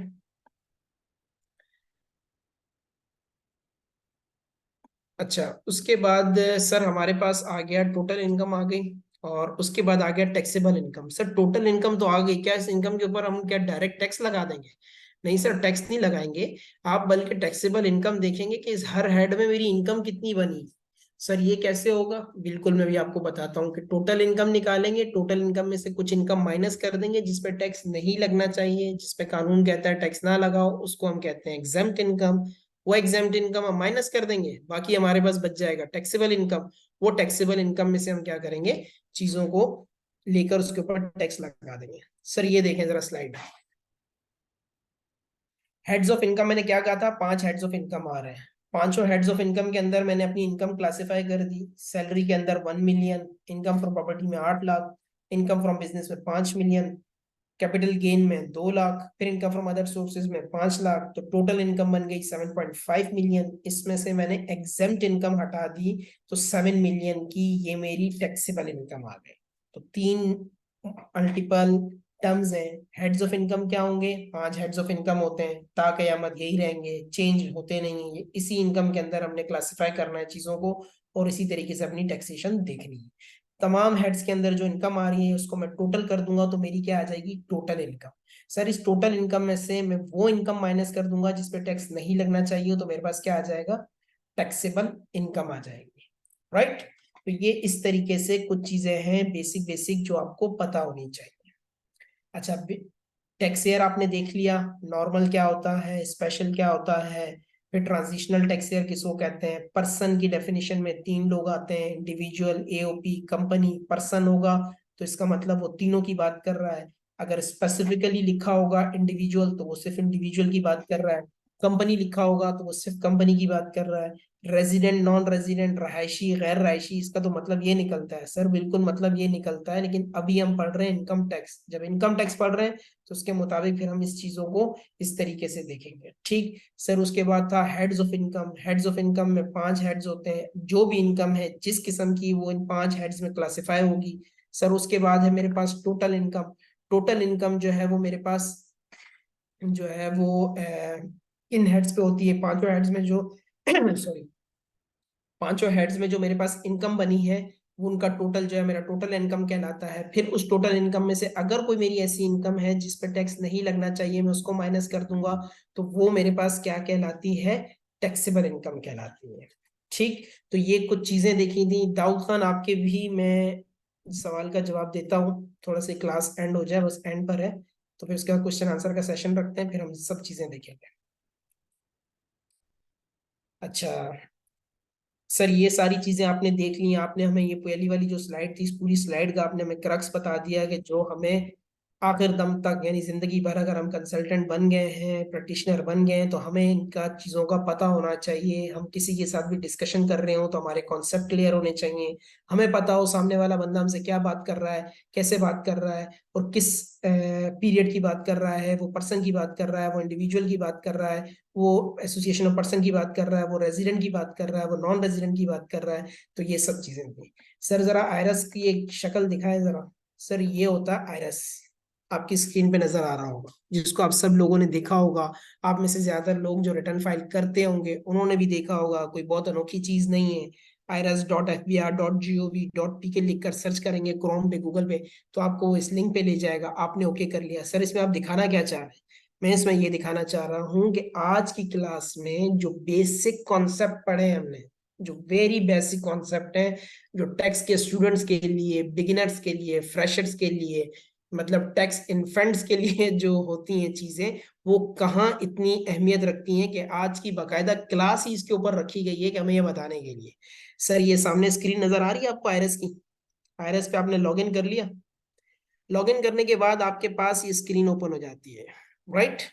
ये मेन पेज है। जैसे ही आप लॉगिन करके आयरस पे जाते हैं तो आपको स्क्रीन नजर आती है। सर ये जो मैंने रेड सर्कल किया हुआ है ना, देखें ये क्या है? इसने आपको बताया कि ये कौन से रिटर्न की बात हो रही है। 1 जुलाई 2022 से 30 जून 2023। इसका मतलब सर वो जरा पहली वाली स्लाइड पर आप हमें लेकर आए, क्योंकि आपने प्रेजेंटेशन हमसे शेयर की भी नहीं है, तो हमें तो मसला हो रहा है। अच्छा भाई, जुलाई टू जून नजर आ गया सर आपको? नॉर्मल टैक्स ईयर है, जुलाई में शुरू हुआ और जून में खत्म हो गया, ऐसा ही है? दोबारा देखें, जुलाई में शुरू हुआ और जून पे खत्म हो गया। अच्छा, तो सर ये नॉर्मल टैक्स ईयर है। अब इसको मैं किस नाम से पुकारूंगा? मैं इसको पुकारूंगा 2023 के रिटर्न से, क्योंकि जिस साल में कैलेंडर ईयर में जून गिर रहा होगा उस कैलेंडर ईयर से मैं इसको मुखातिब करूंगा कि ये टैक्स ईयर 2023 का रिटर्न है। ठीक है, तो सर ये आयरस पे जगह जगह आपको ये चीजें छोटी छोटी मिलेंगी। 1 जुलाई 2022 से 30 जून 2023, यानी ये जून टैक्स ईयर 2023 की बात हो रही है। ठीक, इसी तरीके से सर ये जो अभी आपने हमें ऊपर बताया था हेड ऑफ इनकम, ये कहाँ आ रहे होते हैं? आप कह रहे हैं मेरे पास जो भी इनकम होगी मैं उसको यहीं क्लासिफाई करूंगा। सर जो रिटर्न आप फाइल करेंगे ना एफबीआर के साथ, टैक्स अथॉरिटी के साथ, उसमें ये सारी चीजें ऊपर हेडिंग में मेंशन होती हैं। आपको पता होना चाहिए कि ये क्यों आ रही है। क्यों? क्योंकि लॉ की रिक्वायरमेंट है कि मैं जो भी इनकम होगी मैं उसको 5 जगहों में क्लासिफाई करूंगा, फिर 5 जगहों में मैं इसको बताऊंगा। एम्प्लॉयमेंट, सैलरी यहाँ पर आएगी। प्रॉपर्टी, प्रॉपर्टी यहाँ आएगी। ये नजर आ रहा है आपको? जो मैंने भी यहाँ पे सर्कल किया हुआ है स्क्रीन के ऊपर, ये मैं इसकी बात कर रहा हूँ, राइट? अभी मैंने ब्लू से जो है ना इसको मैं सर्कल कर रहा हूँ हैंड से, कि ये देखें, बिजनेस, इनकम फ्रॉम बिजनेस यहाँ आ जाएगा, कैपिटल गेन आ जाएगा, अदर सोर्सेज आ जाएगा। ठीक, तो ये चीजें क्या हो कहलाएंगी? मेरी हेड्स ऑफ इनकम कहलाते हैं, कि मुझे अपनी पूरी इनकम इस तरीके से कैलकुलेट करनी है और यूं बतानी है, राइट? अच्छा सर, आपने 3 सर्कल और भी किए हुए? जी हाँ किए हुए सर। टोटल अमाउंट, बिल्कुल सर, ये वही है, टोटल इनकम है जिसकी मैं बात कर रहा था। सर जरा उस पे लेकर जाए हमें, दोबारा जरा ले जाते हैं भाई आपको। एक सर ये रहा आपका टोटल इनकम, ये रहा सर। 5 जगह पे क्लासिफाई कर रहे थे हम अपनी इनकम को, और यही काम मैंने किया यहाँ पर भी। 5 जगहों पे इनकम आ गई। सर उसके बाद आपने टोटल इनकम की एक कैलकुलेशन करके बताई हुई थी कि टोटल इनकम होगा, हेड्स ऑफ इनकम होगा। सर बिल्कुल ये बताया हुआ था, देखिए सैलरी, इनकम, टोटल इनकम दिखाई थी मैंने। मैं बात कर रहा हूं इसकी, ये टोटल इनकम की, ठीक है। ये टोटल इनकम की मैं बात कर रहा हूँ। ये टोटल इनकम कितनी हो गई? 75। सर ये वहां पर कहाँ आ रही है जो अभी आप आयरस दिखा रहे थे हमें? बहुत बेसिक चीज है सर, बिल्कुल बहुत बेसिक चीज है। मिनट, ये रहा टोटल इनकम, पहला वाला रेड सर्कल देखें लेफ्ट से, टोटल अमाउंट आ रहा है। उसके बराबर में क्या आ रहा है? Amount exam from tax. शायद आपको थोड़ा विजिबल ना हो रहा हो स्क्रीन पे, ब्लर हो रहा हो, लेकिन उसमें अमाउंट एग्जाम फ्रॉम टैक्स। तो टोटल इनकम एग्जाम निकाल दी, उसके बाद वो क्या ले आया आपके पास? टैक्सेबल इनकम ले आया। तो सर ये 3 हेड्स में वो ऐसे लेकर चल रहा होता है इनकम, टोटल इनकम। देखें स्क्रीन पर भी लेफ्ट साइड पे आपको सर्कल, जो बड़ा सा रेड सर्कल है उसमें 5 हेड्स नजर आ रहे हैं। पांचों हेड्स के अंदर ये अमाउंट आ रहा होगा। अभी तो पहला टैब खुला हुआ है तो नीचे आपको इनकम फ्रॉम सैलरी आ रही है। जब मैं दूसरा टैब खोलूंगा, प्रॉपर्टी का, बिजनेस का, कैपिटल गेन का, अदर सोर्सेज का, आयरस पे जाकर, तो वो मेरे पास यहाँ पर आएगा। तो सर इसका मतलब हुआ कि आप जो हमें बता रहे हैं कि मेरी इनकम जब भी क्लासिफाई होगी 5 हेड्स में होगी, टोटल इनकम होगी, एग्जेम्प्ट इनकम उसमें से निकाल दूंगा तो मेरी टैक्सेबल इनकम बन जाएगी। ऐसा ही? बिल्कुल ऐसा ही है सर। ये स्क्रीन देखें, इस पे मैंने 2 सर्कल लगाए, एक टोटल इनकम का, एक टैक्सेबल इनकम का। सर ये तो आपकी उसी चीज से मैच नहीं कर रही। बिल्कुल, ये जो मैंने स्लाइड दिखाई थी, टोटल इनकम दिखाया, उसमें से एग्जेम्प्ट इनकम निकाल दी, बाकी क्या बच गया? Taxable income. ये रहा टैक्सेबल इनकम। यहाँ पर भी वही है, टोटल इनकम ले लिया, डिडक्टेबल अलाउंसेस हैं, इस पे बाद में बात करेंगे, टैक्सेबल इनकम आ गया, फिर नीचे उसके ऊपर टैक्स लग गया। तो ये सब चीजें हैं, राइट। तो ये आज तक की जो है वो हमारी क्लास थी जिसमें हमने बेसिक चीजें पढ़ी। पर्सन की डेफिनेशन देखी, टैक्स ईयर कौन सा चल रहा है, किसकी बात कर रहे हो, किसकी कॉरेस्पॉन्डेंस कर रहे हो, किस टैक्स ईयर का रिटर्न फाइल कर रहे हो, नॉर्मल है, स्पेशल है, ट्रांजिशनल है, ये देख लिया। पर्सन जहां लफ्ज लिखा हुआ आएगा उसका मतलब 3 लोग, individual, company, AOP, right. Individual resident भी हो सकता है, नॉन रेजिडेंट भी हो सकता है, एओपी भी रेजिडेंट हो सकती है, नॉन रेजिडेंट हो सकती है, कंपनी भी नॉन रेजिडेंट हो सकती है, रेजिडेंट हो सकती है। हेड्स ऑफ इनकम का मतलब जो कुछ कमाओ पूरे साल में, जिस तरह कमाओ, वो ये तो नहीं जिस तरह कमाओ, लेकिन जो कुछ भी कमाओ उसको इन 5 हेड्स में क्लासिफाई करना है रिटर्न फॉर्म के अंदर। सर रिटर्न फॉर्म की जरा शक्ल दिखा दें, थोड़ा मैं दिल को तसल्ली हो जाए। सर ये आपके सामने आ रही है रिटर्न ऑफ इनकम, जिसमें 5 हेड्स ऑफ इनकम है। उन 5 हेड्स ऑफ इनकम की जब मैं इनकम को मिला दूंगा तो मेरे पास टोटल इनकम बनेगी। उस टोटल इनकम में से मैं कुछ प्लस माइनस करूंगा तो मेरे पास वो इनकम बनेगी जिसके ऊपर मेरा टैक्स लगेगा। That is called taxable income, right. तो ये हमारी आज की क्लास थी जिसमें हमने पूरा बेसिक बेसिक कॉन्सेप्ट पढ़े हैं। कोई, आई होप कि कोई आपको मुश्किल नहीं लगा होगा, कोई आपको कोई ऐसी चीज नहीं होगी जो आपके सर के ऊपर से गुजर गई हो। इनफैक्ट जिन्होंने पढ़ा हुआ है उनके लिए तो बहुत एक वो चीजें होंगी कि यार बहुत चीजें, बेसिक चीजें हमें कहाँ सिखाई जा रही हैं। लेकिन सर ये बेसिक एडवांस लेवल का कोर्स है और इसमें बहुत से लोग न्यू हैं, फ्रेश हैं, ग्रेजुएट्स हैं और अभी अपनी टैक्स की प्रैक्टिस स्टार्ट करने वाले हैं। तो उनको ऑन बोर्ड लेने के लिए ये क्लास हमने इस तरीके से अरेंज करवाई थी। अगर आप चाहते हैं कि आपको एडवांस टैक्सेशन लिटिगेशन के हवाले से क्लास हो, आप रिप्लाईज बनाना चाह रहे हैं शो कॉज के, आप अपील फाइल करना चाह रहे हैं, आप सेल्स टैक्स की डिक्लेरेशन करना चाह रहे हैं, आपको withholding income tax, withholding sales tax की चीजें देखनी है, तो उसके लिए भी हमारा एक नया कोर्स है। वो कोर्स भी आप जरूर ट्राई करें, तो वहां पर भी आपका जो थर्स्ट लेवल है उसको हम इंशाल्लाह कम कर देंगे। अच्छा जी, अब हम क्वेश्चंस लेते हैं one by one. Mohsin Awez कह रहे हैं सर ये स्लाइड शेयर होंगी? बिल्कुल शेयर होंगी, आपको दी जाएंगी, आप इसको बार बार रिव्यू करें। कोई प्रॉब्लम है, कोई मैसेज आपका है, आप व्हाट्सएप ग्रुप पे शेयर करें, आपको जवाब दिया जाएगा। मोहम्मद शुकेब कह रहे हैं सर बहबूद सेविंग कैपिटल गेन में आता है?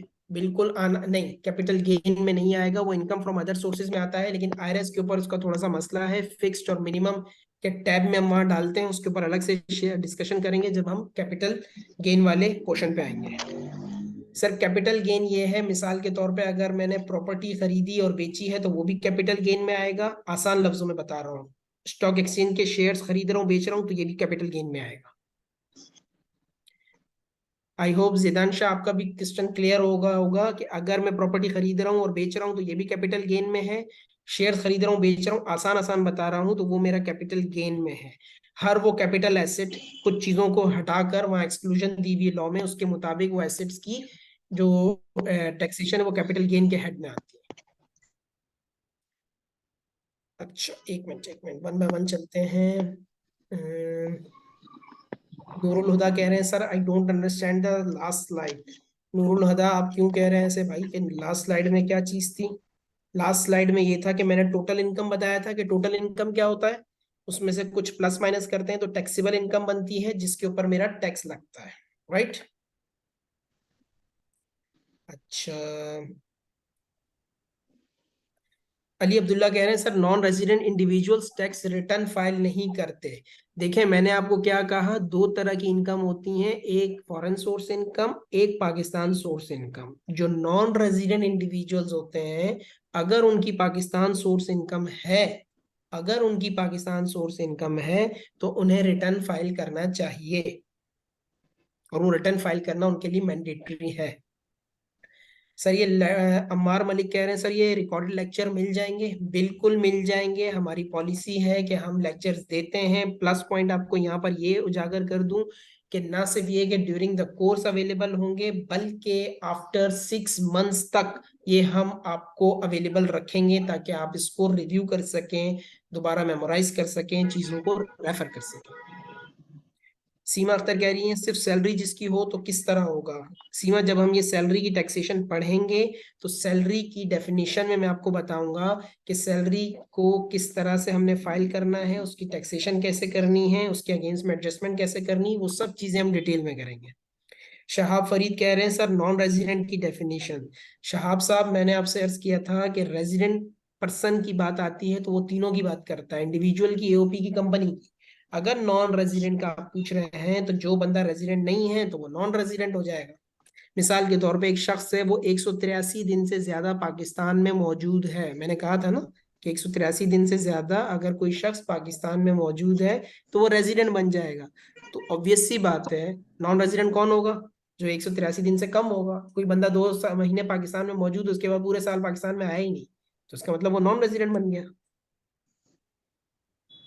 अच्छा, जीशान अरशद राजपूत कह रहे हैं exempt income. Sir income tax ने कुछ लोगों को छूट दी हुई है। मिसाल के तौर पे गवर्नमेंट ने कहा कि गवादर में जो लोग इन्वेस्टमेंट करेंगे, जो कंपनीज इन्वेस्टमेंट करेंगी, हम उनसे 5 साल तक कोई टैक्स नहीं लेंगे। तो अब सर वो जितनी इनकम जनरेट कर रहे होंगे 5 साल तक, वो उनकी एग्जेम्प्ट इनकम कहलाएगी। इस तरीके की बहुत सारी मिसालें हैं कि वो आपकी इनकम एग्जेम्प्ट होती है। ठीक। सीमा अख्तर सोर्स ऑफ इनकम कोई नहीं है एक्सेप्ट सैलरी। तो सीमा आपने कोई गुनाह नहीं कर दिया कि अगर आपके कोई सोर्स ऑफ इनकम नहीं है, तो अगर आपकी सिर्फ सैलरी है और वो टैक्सेबल है, उस पर टैक्स कटता है, तो फिर आपको रिटर्न फाइल करना जरूरी है, आपको रिटर्न फाइल करना चाहिए। और सैलरी के टैब में, क्योंकि आपका कोई सोर्स ऑफ इनकम नहीं है, तो आप अपनी सारी इनकम जो है वो कहाँ क्लासिफाई करवाएंगी? सैलरी के हेड में classify करवाएंगी।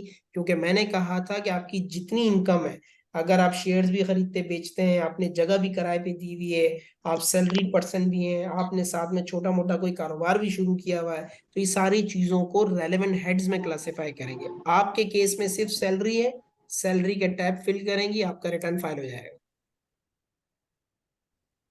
Aqib sir please answer my question, slides कहाँ शेयर होंगी?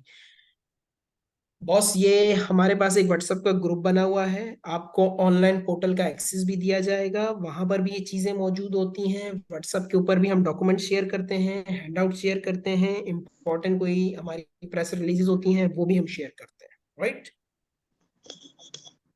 जिदान शाह कह रहे हैं सर के डिफरेंस क्या है कैपिटल गेन में और बिजनेस में? जिदान शाह, आप एक कारोबार करते हैं, मिसाल के तौर पे आप धागा लेते हैं, कपड़ा लेते हैं और एक कपड़े का ब्रांड बनाकर बेचते हैं, ये आपका बिजनेस है। लेकिन आपके पास 3-4 प्रॉपर्टियां रखी हुई हैं और पिछले 3 साल से रखी हुई हैं, आप उसके ऊपर किराया बैठ के ले रहे हैं, और आज आप जाकर एक प्रॉपर्टी बेच देते हैं, तो जो धागे से कपड़े से आप अपना ब्रांड बनाकर बेच रहे हैं कर रहे हैं वो तो आपका कारोबार है, वो आपका बिजनेस है। लेकिन ये जो प्रॉपर्टी आपके पास रखी हुई थी उसके अलावा इस प्रॉपर्टी को आपने बेचा, तो इस प्रॉपर्टी के बेचने के ऊपर जो भी गेन के ऊपर टैक्स आया वो आपका कैपिटल गेन कहलाएगा। अली रजा कह रहे हैं sir I have a question please. जी अली रजा प्लीज प्रोसीड। अस्सलाम वालेकुम सर। वालेकुम अच्छा सर, सलाम। मेरे पास दो क्वेश्चंस हैं। एक मेरे माइंड में ये है कि जैसे आपने कैटेगराइज किया है इनकम को 5 हेड्स में, तो एक पर्सन है वो सैलरीड पर्सन भी है और साथ साथ साथ अपना एक बिजनेस भी कर रहा है। तो क्या वो उसका जो है ना वो किस कैटेगरी में वो आएगा, वो दोनों कैटेगरीज में फॉल करेगा? अली रजा मैंने ये नहीं कहा कि वो फॉल कहाँ करेगा, मैंने कहा कि वो अपनी इनकम डिक्लेयर कैसे करेगा, वो अपना इनकम टैक्स का रिटर्न का फॉर्म कैसे फिल करेगा। वो जो इंडिविजुअल के तौर पर रजिस्टर्ड होगा, क्यों? क्योंकि वो इंडिविजुअल है, वो कोई कंपनी तो है नहीं, वो एओपी तो है नहीं। वो इनकम टैक्स वालों के पास किस तरह रजिस्टर्ड होगा? इंडिविजुअल के तौर पर रजिस्टर्ड होगा। लेकिन जब अपना रिटर्न फाइल करेगा तो उस रिटर्न के अंदर मुख्तलिफ हेड्स में अपना डेटा डालेगा। सैलरी वाले हेड में सैलरी का डेटा डाल देगा, बिजनेस वाले हेड में बिजनेस का डेटा डाल देगा। रहेगा वो इंडिविजुअली, रहेगा वो नॉन रेजिडेंट ही, टैक्स ईयर उसका वही होगा जिसका वो रिटर्न फाइल करेगा। आई होप कि आपका क्वेश्चन क्लियर हो गया होगा।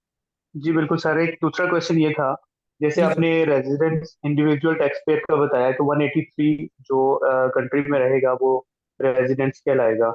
और जो दूसरा कॉन्सेप्ट आपने बताया था कि डिफरेंट कंट्रीज में 2 माह वहाँ पे रह रहा है वहाँ पे रह रहा है, वो लेकिन फिर भी पाकिस्तानी कहलाएगा, उसका कॉन्सेप्ट पहले क्लियर करने, वो क्लियर नहीं हुआ। देखिए, पाकिस्तान असल में वो डिस्कशन बहुत एक कॉम्प्लेक्स मैटर था, जो इसलिए मैंने नहीं किया कि सब बेसिक फ्रेश स्टार्टर्स बैठे हुए हैं यहाँ पे। मिसाल के तौर पे कुछ लोग टैक्स से बचने के लिए ट्रैवलिंग करते हैं, 2 महीने गुजारे दुबई में, 2 महीने गुजारे कनाडा में, 2 महीने गुजारे यूएसए में, ताकि मैं किसी एक मुल्क में मौजूद ना रहूं और मुझे टैक्स ना देना पड़े उस मुल्क का। तो वो क्या करते हैं, उन्होंने मुख्तलिफ रहाइश रखी। सर ऐसे लोग दुनिया में हैं, क्यों नहीं? तो सर ऐसे लोगों को पाकिस्तान गवर्नमेंट ने कहा कि यार इन्होंने पाकिस्तान को भी जन्नत समझा हुआ है, इनको पकड़ो। अगर ये हर मुल्क में घूमते हैं, 182 दिनों से ज्यादा नहीं रहते किसी भी मुल्क में और पूरी दुनिया घूम रहे हैं, और इनके पास किसी टैक्स पेयर का कंट्री का रेजिडेंट टैक्स पेयर का स्टेटस भी नहीं है, तो फिर आप इनसे, पाकिस्तान सिटीजन से आप कहोगे कि आप भी रेजिडेंट इंडिविजुअल हो और आपके ऊपर भी कुछ जिम्मेदारियां आती हैं इनकम टैक्स की, वो आप पूरी करो।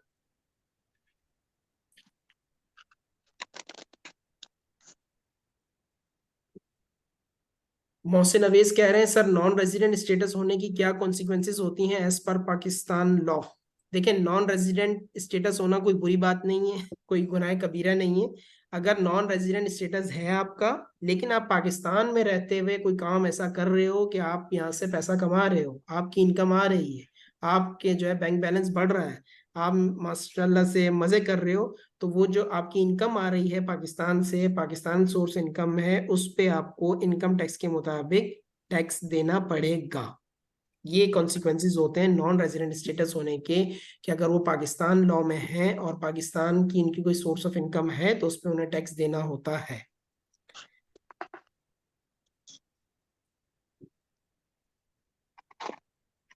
डोनेशन गिफ्ट टैक्सेबल होती हैं इन विच कैटेगरी? देखें, डोनेशन और गिफ्ट वगैरह ये आपकी टैक्सेबल नहीं होती, ये डायरेक्ट डोनेशन तो आपका एक्सपेंस के तौर पर रिकॉर्ड हो जाता है, इसके ऊपर आपको चैरिटेबल डोनेशन के ऊपर आपको टैक्स क्रेडिट मिलता है। टैक्स क्रेडिट क्या होता है कि आपकी वो टैक्स लायबिलिटी को उतने अमाउंट से कम कर देता है। गिफ्ट क्या होता है? गिफ्ट अगर इनहेरिटेंस के तौर पे आ रहा है, फैमिली मेंबर्स के तौर पे आ रहा है, तो इंडिविजुअल में डायरेक्ट आपकी वेल्थ को इंक्रीज करते हैं, तो इसका टैक्सेबल से कोई ताल्लुक नहीं है गिफ्ट का। और डोनेशन के ऊपर आपको टैक्स क्रेडिट मिलता है। कैसे मिलता है वो हम जब टैक्सेशन देखेंगे तो फिर वहां चीजें देखेंगे। फहीम कह रहे हैं sir amount exam from income will fix और वेरी? सर डिपेंड करता है किस इनकम की बात कर रहे हैं, किस कॉन्टेक्स्ट में बात कर रहे हैं, फिर हम बता सकते हैं। वरना नॉर्मली कुछ इनकम्स जो है वो उनको एग्जेम्प्ट दिया हुआ होता है कि यार ये बंदे जो है इनकी ये इनकम एग्जेम्प्ट होगी। जैसे मिसाल के तौर पे अगर कोई बेवा औरत है या कोई माजूर शख्स है तो उसको रिटर्न ऑफ इनकम फाइल नहीं करना, उसकी जितनी इनकम है वो एग्जेम्प्ट है, तो वो उसके ऊपर रिटर्न ऑफ इनकम उसको फाइल करने की जरूरत नहीं है। तो इस तरीके से डिपेंड करता है आप किस नेचर को देख रहे हैं, आपकी इनकम क्या है, उसका इनकम टैक्स ऑर्डिनेंस उस हवाले से क्या हदायत दे रहा है। आमिर राणा कह रहे हैं सर विद होल्डिंग फाइलिंग का बताएं। आमिर, हमारे पास इस कोर्स लाइन के अंदर हम एक बेसिक ओवरव्यू लेते हैं इनकम टैक्स विद होल्डिंग का, federal sales tax withholding का, provincial sales tax withholding का। तीनों चीजों का बकायदा एक एक या डेढ़ क्लास मेरी इस पे होती है, और मैं थोड़ा सा बेसिक ओवरव्यू दे देता हूँ ताकि आपको पता चल जाए कि विद होल्डिंग एजेंट कौन है, विद होल्डिंग किन चीजों पे होगी, किन पे नहीं होगी, जो विद होल्डिंग हो चुकी है उसको जमा कब करवाना है, किस तरह से जमा करवाना है, क्या टाइमलाइंस है उसकी। तो वो सब चीजें हम उसके अंदर कवर करते हैं। अच्छा, मुझे ना कुछ लोगों के कमेंट्स देखकर लग रहा है कि आप लोग शायद एडवांस लेवल के स्टूडेंट्स हैं, और आप लोग जो है वो मिसाल के तौर पे बेसिक नॉलेज रखते हैं। तो और अगर जो हम क्राइटेरिया भी अभी पब्लिश करेंगे, तो अगर आपको इंटरेस्ट हो और आपको लगे कि यार हमें एडवांस लेवल का कोर्स करना चाहिए, तो आप मेरी आपसे रिक्वेस्ट है कि आप उस कोर्स की आउटलाइन को जरूर देखिएगा। आपके ज्यादातर क्वेश्चन, ज्यादातर आपका जो थर्स्ट लेवल है ना, वो वहां से आपका पूरा होगा। यहाँ से भी पूरा होगा, ऐसा नहीं कि यहाँ से नहीं होगा, वहां से ही पूरा होगा। दाऊद खान कह रहे हैं sir my questions are miss. Sorry Dawood, अगर आपका क्वेश्चन मिस हो गया आप दोबारा पूछ लें, I am here to answer you.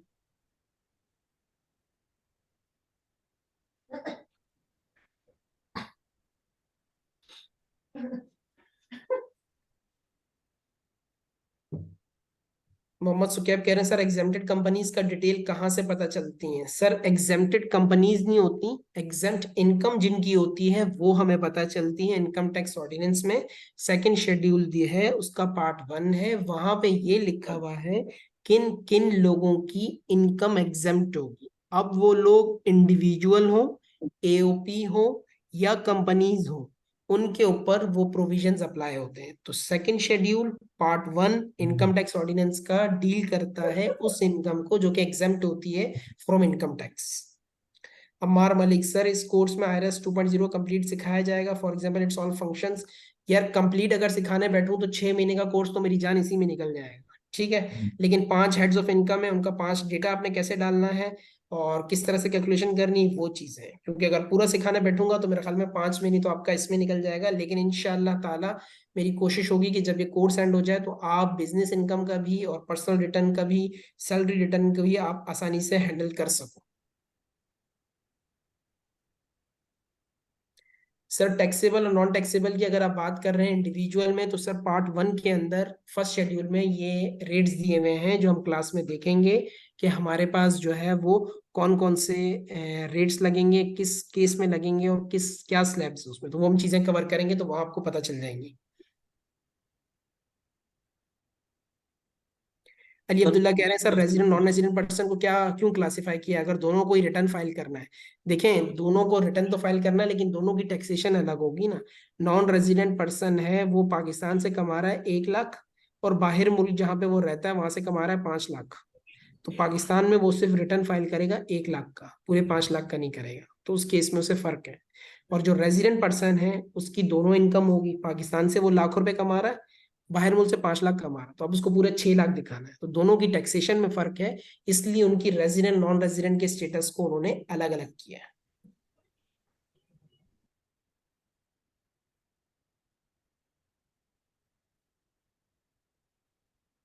Zaidan Shah पूरा पाकिस्तान यही कर रहा है कि गलत डेटा देता है, फिर उन्हें नोटिस आ जाते हैं, इसलिए एफबीआर को आप कभी धोखा नहीं दे सकते।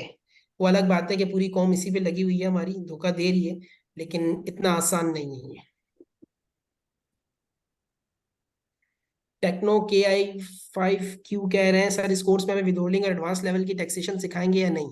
सर एडवांस लेवल की टैक्सेशन इसमें नहीं होगी, उसके लिए हमारा एक अलग कोर्स है। लेकिन आपको अगर कोई स्पेसिफिक क्यूरी है, छोटी मोटी क्यूरी, तो वो मैं आपकी रिजॉल्व करवा दूंगा। लेकिन अगर आप फुल फ्लैज एक डिस्कशन में इन्वॉल्व होना चाह रहे हैं, फुल फ्लैज एक कोर्स लेना चाह रहे हैं, तो उसके लिए एडवांस टैक्सेशन लिटिगेशन का हमारा कोर्स है, जिसमें आपको शो कॉज के रिप्लाईज बनाना, शो कॉज के मैटर्स को, प्रोसीडिंग्स को डील करना, अपील फाइल करना, सेल्स टैक्स की विदहोल्डिंग देखना, ऑडिट असेसमेंट मॉनिटरिंग की प्रोसीडिंग्स देखना, स्टे बनाना, स्टे की हेयरिंग्स करना, अपीलेट फोरम के सामने अपेयर होना, वो सब चीजें हम उसमें कवर करते हैं। देखें, आज हमने सीमा पढ़ा है रेजिडेंट नॉन रेजिडेंट का। पर्सन तो रेजिडेंट हो गया है, लेकिन अगर उसकी इनकम नहीं है तो उसको फिर कोई टैक्स भी तो नहीं देना ना। ऐसा तो नहीं है कि गुनाह हो गया कि पाकिस्तान में उसने क्यों 190 दिन रहा, उसको मार के भगा दो यहाँ से। नहीं, वो 190 दिन रह रहा है या 400 दिन रह रहा है, वो रहे, बेशक रहे। 400 दिन तो खैर होते नहीं है, 365 होते हैं। तो वो जितने दिन भी रह रहा है कोई मसला नहीं है। इनकम पे टैक्स लगेगा, वो बाद में कैलकुलेशन होगी, लेकिन पहले हम उसका स्टेटस देख लेंगे, वो रेजिडेंट है या non resident.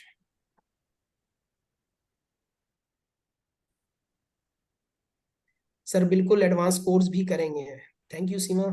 Sir Abdullah thank you, Zaidan Shah thank you. Sir class खत्म हो गई है क्या? नहीं नहीं, बस अभी 8 मिनट है, इसीलिए मैं बैठा हुआ हूँ कि किसी को क्वेश्चन है तो वो बता दे। अच्छा सर, आपसे ये क्वेश्चन पूछना था। आप कह रहे हैं कि बेवा और ये जो हमारे पास डिसेबल होते हैं उनको एग्जम्प्ट होता है टैक्स। किसको दोबारा रिपीट करें? जो हमारे पास डिसेबल लोग होते हैं या जो बेवा कोई होती है।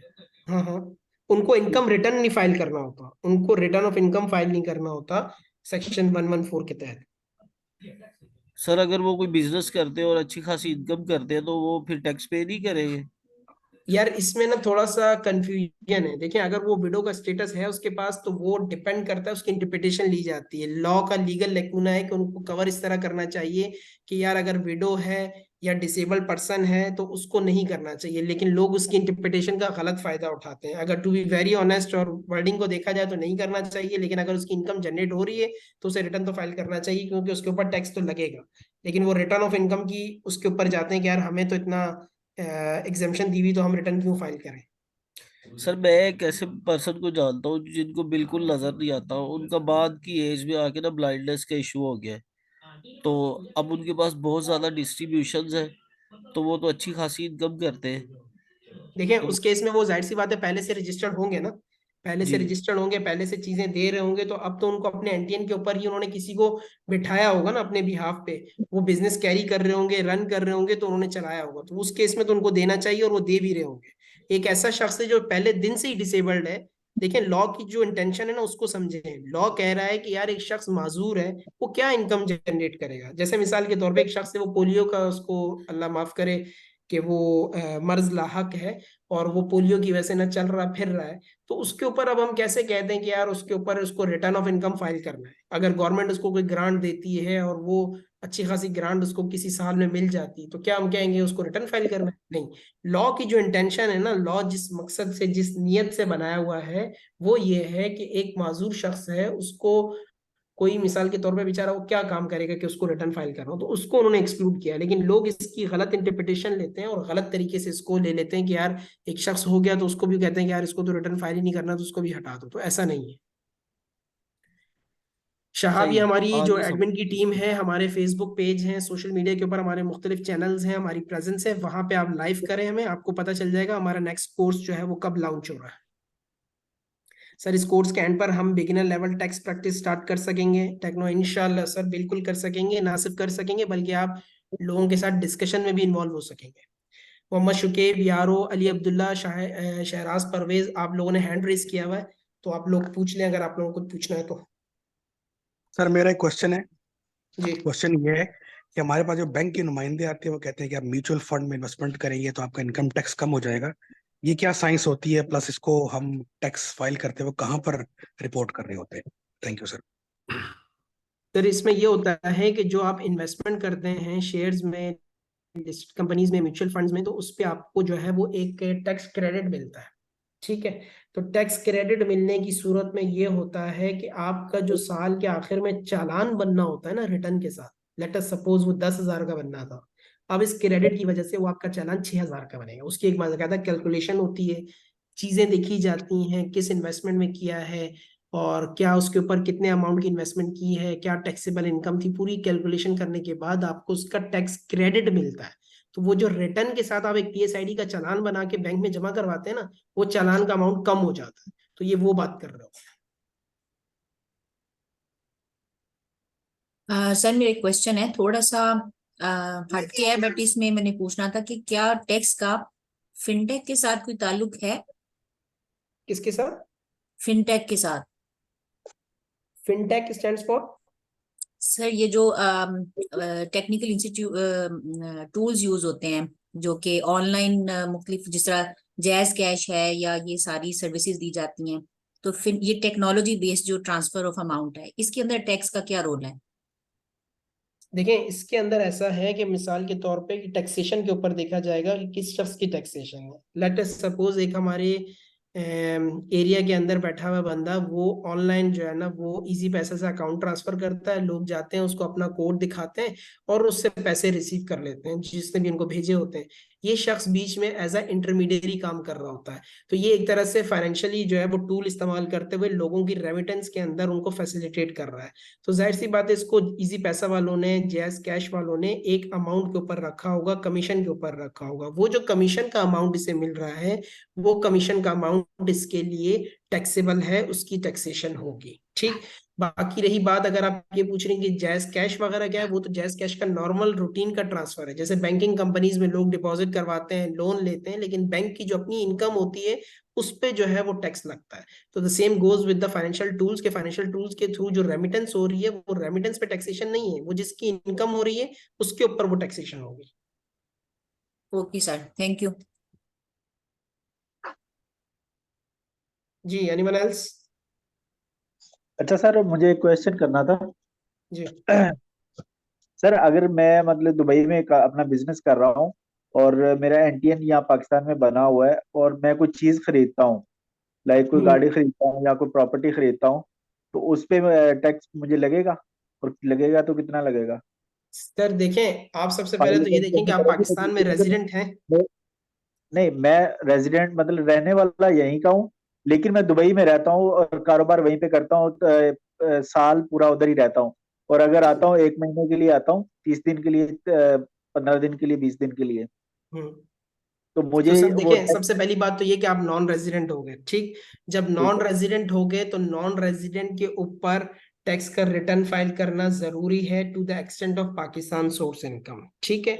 अब मसला ऐसा है कि हमारे यहाँ एक्टिव और इनएक्टिव का कॉन्सेप्ट है, जिसको फाइलर नॉन फाइलर पहले कहते थे, कि अगर कोई शख्स फाइलर हो रहा है तो उसकी गाड़ी की रजिस्ट्रेशन के ऊपर, वो चीजों के ऊपर उसे जो है वो एक तरह से क्या कहते हैं बेनिफिट था कि उसका टैक्स का रेट कम लगेगा। आपके केस में कोई पाकिस्तान की सोर्स इनकम नहीं है, आपका कारोबार सारा वहां है, आप नॉन रेजिडेंट हो, आपकी पाकिस्तान सोर्स इनकम कोई है नहीं, लेकिन आप पाकिस्तान में एक गाड़ी खरीदना चाहते हो और गाड़ी खरीद के यहाँ रख रहे हो। तो फॉर दैट पर्पज वो एक प्रोसीजरल हमारा मसला है कि हमें फाइलर होना पड़ेगा, आपको नील रिटर्न फाइल करना होगा। देन आप जो है वो इसके ऊपर, आप अपनी गाड़ी परचेज करोगे तो आपके ऊपर फाइलर का रेट लगेगा। ये फाइलर का रेट नॉन फाइलर के रेट की बात मैं क्यों कर रहा हूँ, क्योंकि जो अथॉरिटी आपको गाड़ी रजिस्टर करके देगी, आपके नाम पे रजिस्टर करेगी या आपको ट्रांसफर करेगी, वो फाइलर नॉन फाइलर के हिसाब से एक टैक्स की कलेक्शन कर लेती है। तो आपके केस में जब उनके पास एटीएल में आपका नाम नहीं आ रहा होगा, आप नॉन फाइलर होगे, तो उसमें आपको ज्यादा हिट पड़ेगी। तो उससे बचने के लिए आपको नॉन रेजिडेंट का एक नील का रिटर्न फाइल करना होगा, ताकि आप एटीएल की लिस्ट में आ जाओ। जब लिस्ट में आ जाओगे तो वो जो अथॉरिटी जिसने गाड़ी रजिस्टर करनी है, ट्रांसफर करनी है, वो फाइलर के रेट लगाएगी, क्योंकि उनको, उनके सामने सिर्फ दो चीजें हैं कि बंदा एटीएल में है या नहीं, वो रेजिडेंट नॉन रेजिडेंट को नहीं देखते। तो just because of this procedural work flow आपको फाइलर होना पड़ेगा। Considering the fact you are non-resident, you are not present in Pakistan for you are present in Pakistan for less than 183 days, आपकी कोई Pakistan source income नहीं है, तो आपको सिर्फ नील का रिटर्न फाइल करके एटीएल में आना पड़ेगा, ताकि आपके ऊपर जो टैक्स की कलेक्शन या डिडक्शन एट सोर्स है वो एक कम रेट पे हो सके। सही सही। सर, एक्सक्यूज एक मी और सर। क्वेश्चन। जी हेलो। सर, जी। इस तरह तो जो बंदा प्रॉपर्टी लेना चाह रहा है, जी वो भी इस केस में तो उसको भी फायदा होना पड़ेगा अगर बिल्कुल परचेज बिल्कुल। से, और या बेचना चाह रहा हो, दोनों केसों में तो उसको फायदा होना बेचने पड़ेगा। के केस, जी जी बिल्कुल, बेचने और खरीदने दोनों के केस में 236 के और सी की इम्प्लीकेशन आ जाती है। तो जाहिर सी बात है वो फिर आपके ऊपर एप्लीकेबल हो जाते हैं कि यार उस पर फिर हिट आपको ज्यादा लग सकती है। तो वो एक प्रोसेस होता है कि उसमें प्रोसीजरल, देखे मैंने आपको कहा ना कि प्रोसीजरल मसला है। अगर आप नहीं करेंगे आपकी ट्रांजेक्शन हो जाएगी, लेकिन वो जो अथॉरिटी बैठी हुई ना प्रॉपर्टी ट्रांसफर रजिस्ट्रेशन अटेस्टेशन के लिए, वो फिर क्या करती है, फाइलर नॉन फाइलर के रेट लगाती है। तो उस हिट से बचने के लिए लोग क्या करते हैं, फाइलर होके अपने आप को इस प्रोसीजरल वर्कफ्लो के तहत अपनी जो एक्सपोजर है अमाउंट का उसको कम कर लेते हैं। तो इस तरह सब ओवरसीज पाकिस्तानी जो मेजोरिटी है इसीलिए फाइलर होते हैं। जो हमारे इधर ये गुजरात बखारिया में लोगों को देखा ना, मोस्टली फाइलर होते हैं, बिकॉज वो यही कहते हैं कि हम इन्वेस्ट करना चाह रहे हैं पाकिस्तान में, परचेजिंग वगैरह प्रॉपर्टी के लिए। चलो, थैंक यू सर। ठीक। आयशा कह सर रही है सर प्लीज एक्सप्लेन एटीएल। देखें, एटीएल का मतलब होता है आपका एक्टिव टैक्स पेयर लिस्ट। इसमें आसान लफ्जों में समझाने के लिए आपको बता रहा हूँ, वो तमाम लोग जो फाइलर हैं, जिन्होंने रिटर्न फाइल किया है, लेटेस्ट जो लिस्ट चल रही है उसके मुताबिक वो आपकी एटीएल लिस्ट कहलाती है। ये एटीएल लिस्ट हर साल अपडेट होती है 1 मार्च को, पिछले जून की बुनियाद पे। जैसे अभी तक जो चल रही है वो चल रही है 2022 के जून की। तो अब 1 मार्च को जो अपडेट हो जाएगी वो जून 2023 की होगी। तो जिन लोगों ने टाइमली सबमिट किया है, रिटर्न सबमिट कर दिया है, वो एटीएल में आ जाते हैं। अच्छा, उससे पहले भी किसी का क्वेश्चन था एक ऊपर, शायद मैं भूल गया। शायद चैट बॉक्स में मसला है, किसी का क्वेश्चन रह जाए तो वो डायरेक्ट स्पीकर भी पूछ सकता है। Excuse me sir. जी। सर ये रेजिडेंट और नॉन रेजिडेंट का स्टेटस जो है ये तो हर साल चेंज भी हो सकता है ना? मतलब मैं इस साल पाकिस्तान से बाहर हूँ 183 डेज से ज़्यादा, और नेक्स्ट ईयर में जो है 183 डेज पाकिस्तान में ही है। बिल्कुल बिल्कुल, आप एक साल में रेजिडेंट हो सकते हैं, अगले 2 सालों में नॉन रेजिडेंट। एक साल में नॉन रेजिडेंट, अगले 2 सालों में रेजिडेंट हो सकते हैं, बिल्कुल चेंज हो सकता है।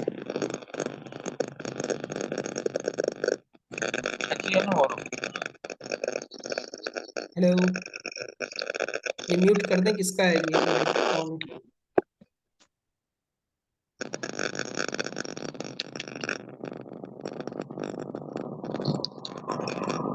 सर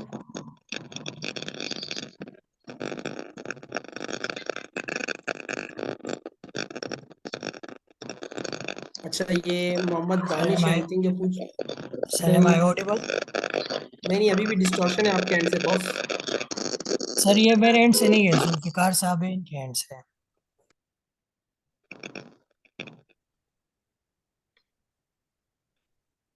हेलो जी, बोले। जी सर। सर मैं पूछ रहा था कि आप कोई इसके अलावा कुछ रिकमेंडेशंस देंगे, कोई बुक वगैरह? बिल्कुल बिल्कुल, वो मैं आपको बताऊंगा, गाइड करूंगा कि वो कौन सी बुक आपने यूज करनी, ताकि आपको जो है उससे आसानी भी रहे, रेफर करने के लिए भी, पढ़ने के लिए भी, चीजों को समझने के लिए भी। जो चीजें मैं क्लास में पढ़ा रहा हूँ वहां पर आप जाके करें, ताकि नेक्स्ट क्लास में आप उस पर मुझसे क्वेश्चन भी कर सकें। जी सर। अच्छा, दानिश साहब कह रहे हैं कि यार मैं कनाडा में जॉब कर रहा हूँ, मेरी इनकम का कुछ हिस्सा पाकिस्तान में मेरे पर्सनल अकाउंट में ट्रांसफर हो रहा है। यार ये माइक म्यूट कर दें, किसका है ये?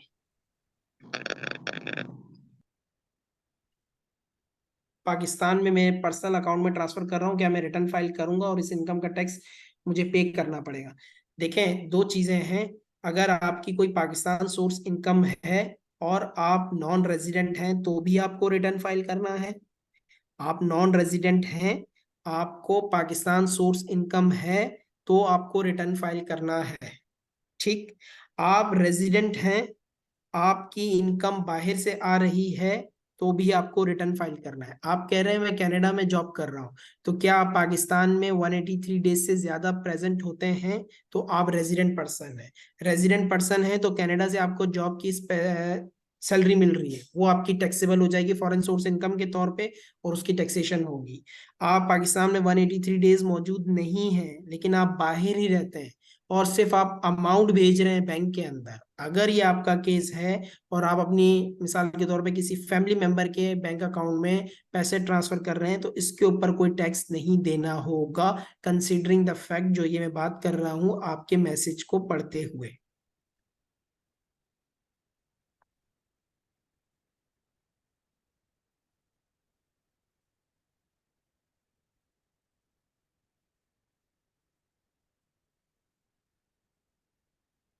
ठीक है, आई होप क्लास आपकी ज्यादा क्यूरीज रिजॉल्व हो गई होंगी। तो इंशाल्लाह हम नेक्स्ट क्लास में मिलेंगे। अच्छा, एक थोड़ा सा फीडबैक दीजिए कि आज की क्लास आपके लिए इंटरेस्टिंग रही, आपको कुछ नॉलेज मिली, या आप लोग बहुत एक्सपर्ट लेवल के रिसोर्सेज थे कि आपको बहुत बेसिक चीजें ये लगी, या आपको वाकई में इंफॉर्मेशन गेन हुई है? थोड़ा सा चैट बॉक्स में इस बारे में जरा बताएं। जी सर, क्लास काफी इंफॉर्मेटिव थी। Thank you so much. आपके कॉन्सेप्ट जो समझाने का तरीका वो भी बड़ा अच्छा है। काफी कॉन्सेप्ट क्लियर हो गए हैं। Thank you so much. Thank you, you are welcome.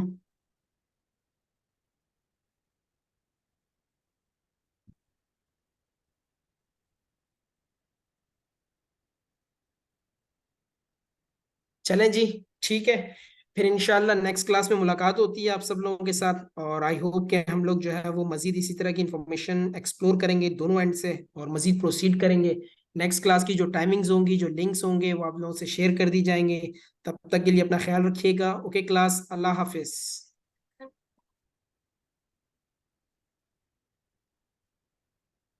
Allah Hafiz.